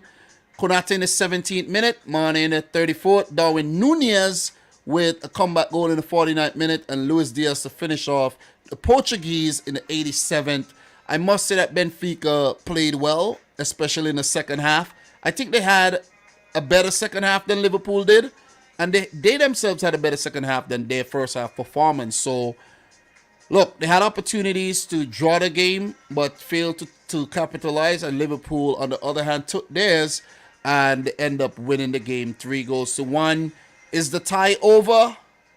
Pretty much, but Benfica still got a little hope there. So, you know, Liverpool in the driver's seat as they go back to Anfield. So I'm not going to get too deeper into that. I did put out a clip talking about that. But what I really want to talk about is Chelsea losing to Real Madrid 3-1. Chelsea, of course, being the defending champions. Real Madrid, you know, going through a transition, new manager and everything, Carlo Ancelotti. And they've been doing it brilliantly on top of La Liga.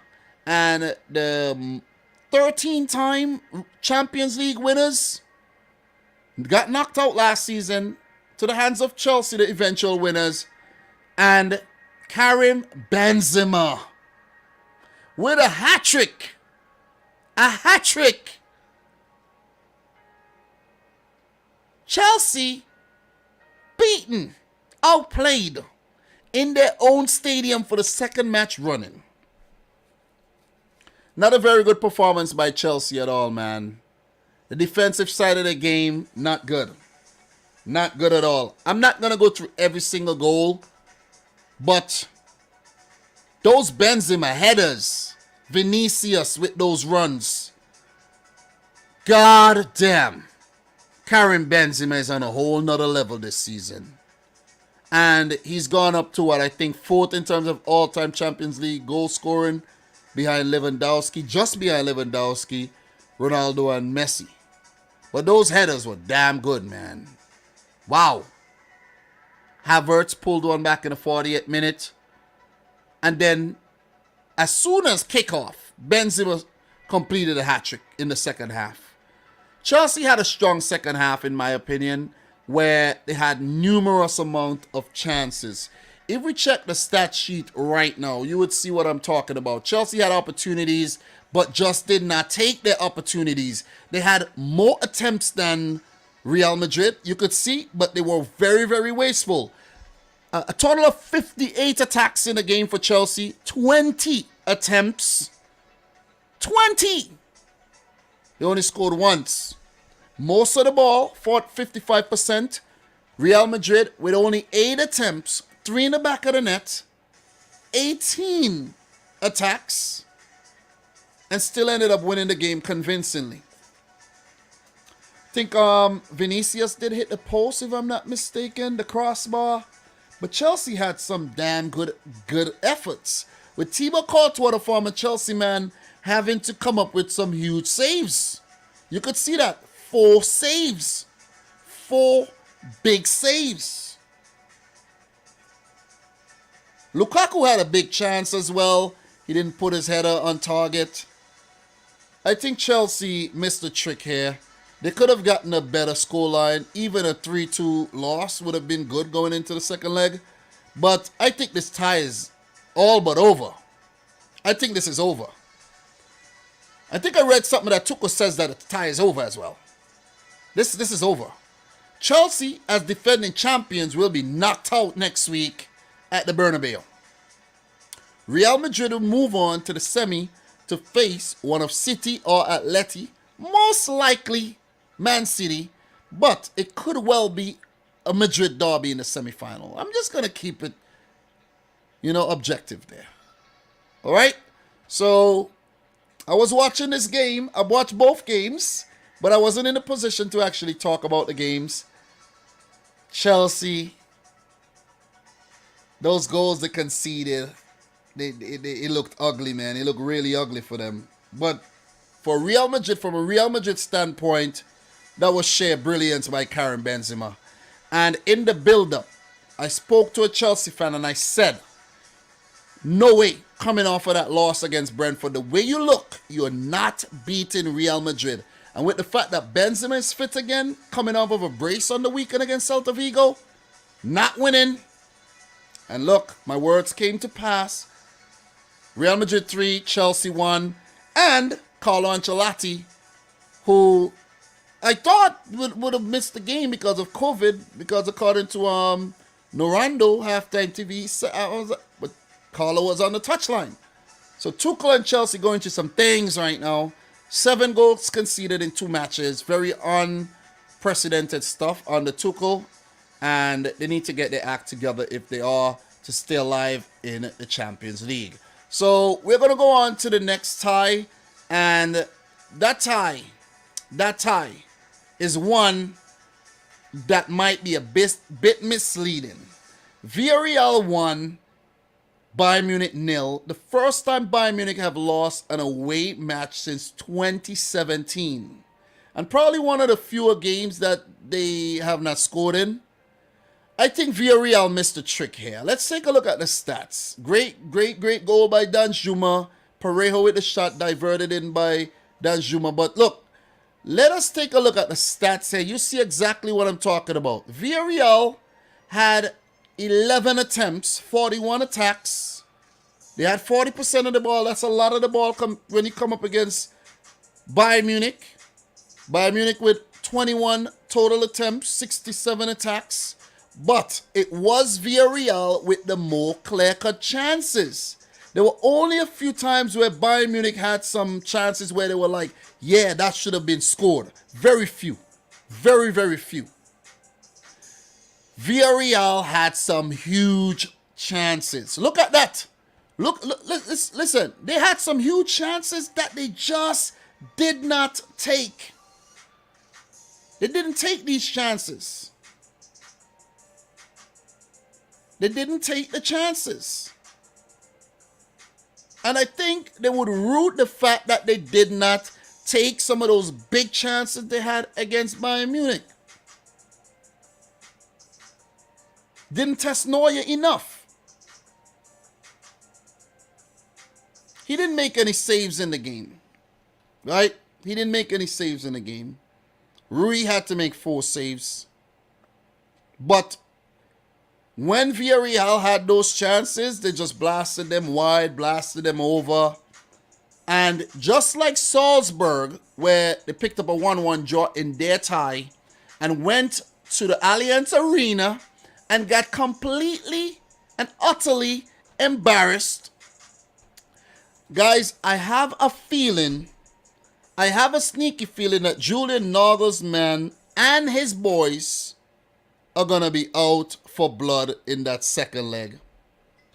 Guys, Bayern are down, but Bayern are not out. Note I said, Bayern are down, but Bayern are not out. And that scoreline against Salzburg after the 1-1 draw was a 7-1 loss. Unai Emery and Villarreal, it's either you guys are going to pull off something spectacular in Germany, in Munich there, by winning, or drawing to ultimately go on to win the tie, or you're going to get destroyed. I talked about this Bayern Munich team and the lineup. I talked about the lineup for Bayern, and I said their defense is not the strongest. It is not. Upamecano has not been that Upamecano we saw at Leipzig at all. Pavard, he's so-so. Davies is now coming back from a long-term layoff. He didn't have a bad game. And Luka Hernandez does play left back, center back at times, and I don't think he's been worth the 80 million that they pay for him, right? I think Bayern, in my opinion, they were a stronger team. I like Bayern with Kimmich at right back. But this is not the same Bayern Munich. Neuer is not that same Manuel Neuer that, was at Schalke and, was so good at his earlier stages at Bayern. Still good, but still. You get what I'm saying. But the attack did not click on the day. I think they did not have Lewandowski involved enough. Not enough service to Lewandowski. And they didn't test the Villarreal defense enough. Villarreal did score a second goal. An attempted pass by Coquelin. But he drifted in an offside position. But one fight. One thing I noticed about this Villarreal team. And guys, I don't know if you noticed this yourself. But this team is filled up of players that are getting a second lease on their career, if you understand, like a second lease on life. You look at Lo Celso, right? From Betis to Spurs. Conte didn't work out. Maybe he'll go back, I don't know, but you look at him. You look at Dan Juma coming up from the championship with Bournemouth, right? You look at Parejo, formerly of Valencia. Look at Capoe, was playing second division with Watford. You look at Coquelin, his Arsenal days, right? You look at players like Albiol, who's been around for God knows when. One fight. Not getting the chances at Tottenham. You look at Rui, was a Man City youngster that, was out on loan, and he's getting his opportunities, right? And there's a few players that's making their own in Estupinian and Pau Torres. You know what I'm saying? and the likes of Gerard Moreno, who had a great game in my opinion. But then, when you know, I'm not going to get into the bench really, but you look at Alcacer, who went from being very good at Valencia, Barcelona not doing well. He went to Dortmund, didn't do well. You look at Iborra from Sevilla and Leicester. You know, so you look at a team. You look at the manager as well. You look at the manager. The team embodies the spirit of the manager. Look at Aurier as you know. So look, I would love to see Villarreal go on to make the second ever. I think the second ever semifinal. But I have a feeling Bayern Munich are gonna wake up and defeat them in the second leg though. So yeah, but let's see. I did give Villarreal no chance, and they still ended up winning the game. So give it up to Villarreal, man. Give it up to Villarreal. So in terms of the second legs, guys, they're well poised.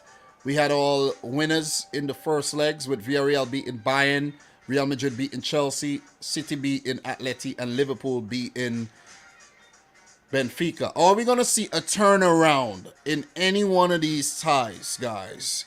I think the most likely to get turned around, Atleti City. I think Atleti got it in them to turn it around. I'm just going to say it. I'm a City fan, but I think they got it in them. And then Bayern could turn it around against Villarreal, but I think the other two ties, Liverpool, Benfica, and Chelsea, Real Madrid are all but decided. So the quarterfinal second legs will be next week, Tuesday and Wednesday. So with that being said, guys, we're going to just switch over and we're going to just react to the Europa League results really quick. You know, I didn't watch any of the highlights. I was looking at the West Ham-Lyon game, but I didn't get to see the highlights for the other matches. So, in terms of the first leg of the quarterfinals, we had Leipzig and Atalanta playing to a 1-1 draw in the earlier fixture there. And in that game, Luis Muriel scored in the 17th minute. Davide Zappacosta, the Chelsea man, former Chelsea man there, I think he's on loan from Chelsea, own goal in the 58th minute. I said that this tie is going to be a very close fought tie. I'm going to go for Atalanta to prevail. They will have home court advantage in the second leg, but Leipzig is not going to be a pushover whatsoever. So I'm going to keep it short and sweet. I'm going to keep it moving. This result, when I tuned into this game, it had Frankfurt 1, Barcelona 0. So we could see here Knauf, former Borussia Dortmund youngster, scoring in the 48th minute. And the former City man, the former Atletico Madrid man, Ferran Torres in the 66th. You could see a red card here by Tuta, the youngster from Brazil, getting sent off for 2 yellow cards there, and definitely hampered Frankfurt chances of going on to win this game. So the tie is well poised, 1-1. And that's something that's very common with all 4 of these ties, with only one being, decided so far. Well, not decided, but one with a winner, where 3 games ended in 1-1 draws. West Ham 1, Lyon 1. Jared Bowen in the 52nd minute, but that only came after Aaron Cresswell received a red card. And that red card, it's not listed when it happened, but that was a second yellow by Aaron Cresswell. No, that was actually a straight red for a clear goal scoring, denial of a clear goal scoring opportunity on Moussa Dembele. No remembering what happened there. And, very knucklehead stuff by Aaron Cresswell, but it wasn't costly. But West Ham, very deep squad. So after Jared Bowen scored, very scrappy goal. And you got to actually blame Jerome Boateng for that goal. Horrible error. Jared Bowen pounced, chipped it over the goalkeeper. No, actually, when Jared Bowen hit the shot, Boateng, in attempt to stop the ball, deflected it over the goalkeeper. And then when Ndombele scored, he was actually set up by Ryan Fredericks, who should have left the ball to let the ball run. So it was a good clash. West Ham would fancy their chances in Lyon, But Lyon has have a very good record against English teams. So all the best to West Ham in the second leg there. And the game where we had a result, Braga 1, Rangers 0. I did predict Rangers to win the tie. Abel Ruiz, the former Barcelona man, scored in the 48th minute. I think that's him, though. I think that's him. Yep, that is him. 48th minute goal by Abel Ruiz. And you could see the Man City youngster, Jan Cuoto, playing for Braga there. David Carmo, who came into, some interest for Liverpool when last January, not like a year ago. So they do have a decent set of players in their team there, man. Ricardo Horta comes to mind, Andre Horta. These guys are, but Rangers definitely been doing a very good job under Steven Gerrard previously and now Giovanni van Bronckhorst. So Carlos Carvajal is in charge of Braga these days, and they will look to put their place to the semis after the advantage in the first leg. So that's what's up for the Europa League. What we're going to do really quick is jump over to the Conference League, and then we're going to slowly but surely land the plane. So let's just go over to the Conference League, react to those results, and then keep it moving. All right, taking some time to load, but we finally got some lift off here. So fixtures and results. Feyenoord 3, Slavia Praha 3. I think I went for Feyenoord to win this tie, move on to the semis. In this game, Luis Sinisterra, the Colombian international, in the 10th minute. Then we had Peter Olayinka, I think he's from Nigeria, in the 41st minute. Senesi in the 74th minute. He might be a Italian if I'm not mistaken. I'm not sure. Not 100% sure. But we had So in the 67th minute. We had Orkan Kuchko in the 86th. And Traore in the 95th minute there. Might be from Mali. So 3-3. Very, very entertaining stuff if you are a fan of both these clubs. And it's well poised going into the second leg with no away goals rule for Slavia Praha to take advantage of. So, you have Reece Nelson turning out for Feyenoord there. You have Sinisterra, you have Gustil, Malasia. These guys are coming through the ranks as well over there in the Dutch league. So you check the bench, you see. I'm also scouting, I'm scouting as well. Johan Bash plays for Feyenoord these days, former Brighton man. Cyril Dessers, definitely one of the more popular players for Feyenoord as they look to win the Conference League, being the first, want to become the first team to do so. So we're going to keep it moving, and we're going to move on to the next one. And I'm going to save the best one for last. But Leicester 0, PSV Eindhoven 0. I didn't watch this game, nothing to really talk about here. Nothing for me to really talk about. I'm pretty sure there were things that happened in the game that I could have touched on, but I did not watch this game. So Leicester put out a pretty strong 11, and PSV with the likes of Aaron Zahavi, Cody Gakpo. I've been seeing him linked to Liverpool.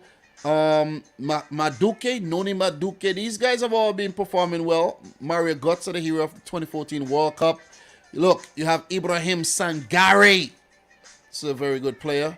And look, Philip Max, the German. This team is a quality team. Quality team under Roher Smith these days.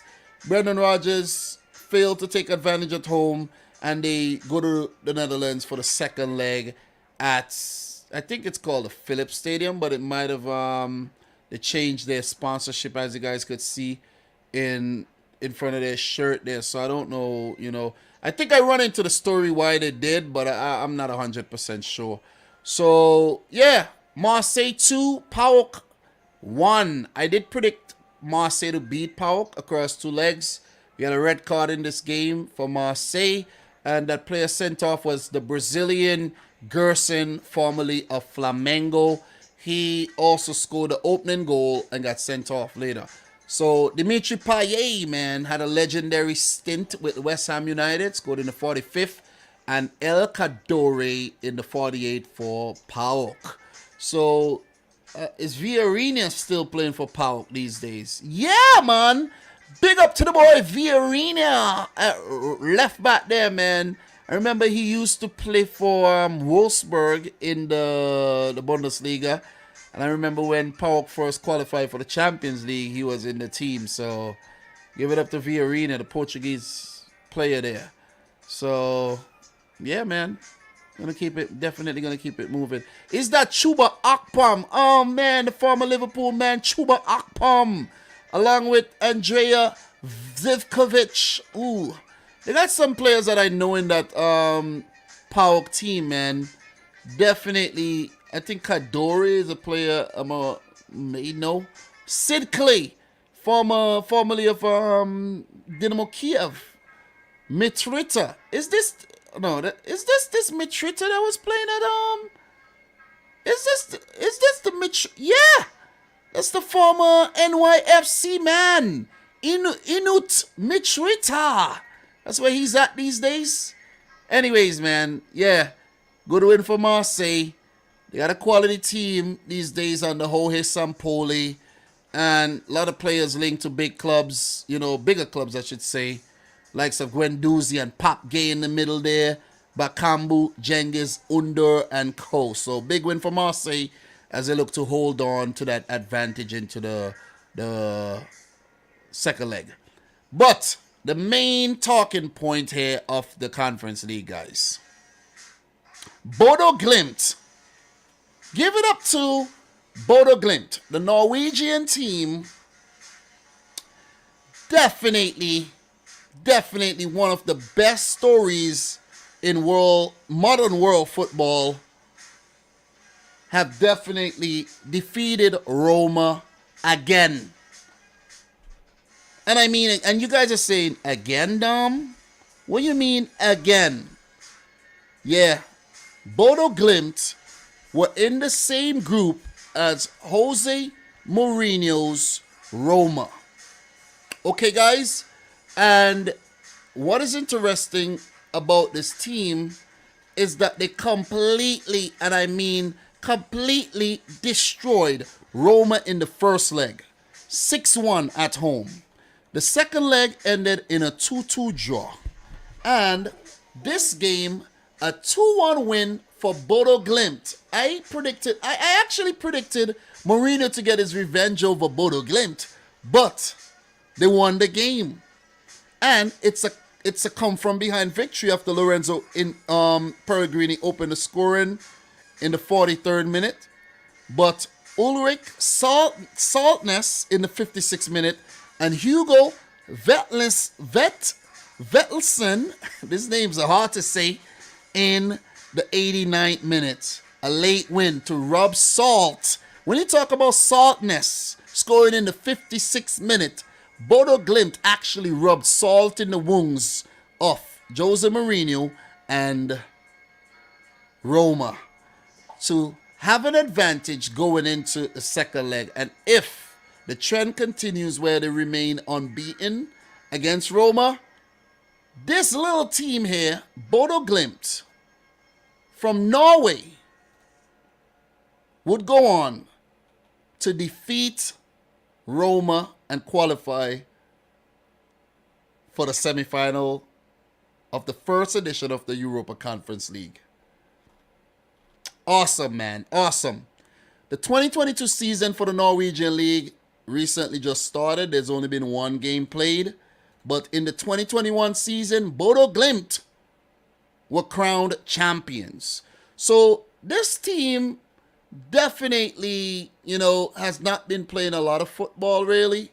They've been playing the Norwegian Cup, but they've not been playing a lot of football, though. So you got to give them a lot of credit. A lot of training has been going into this team, if you really think about it.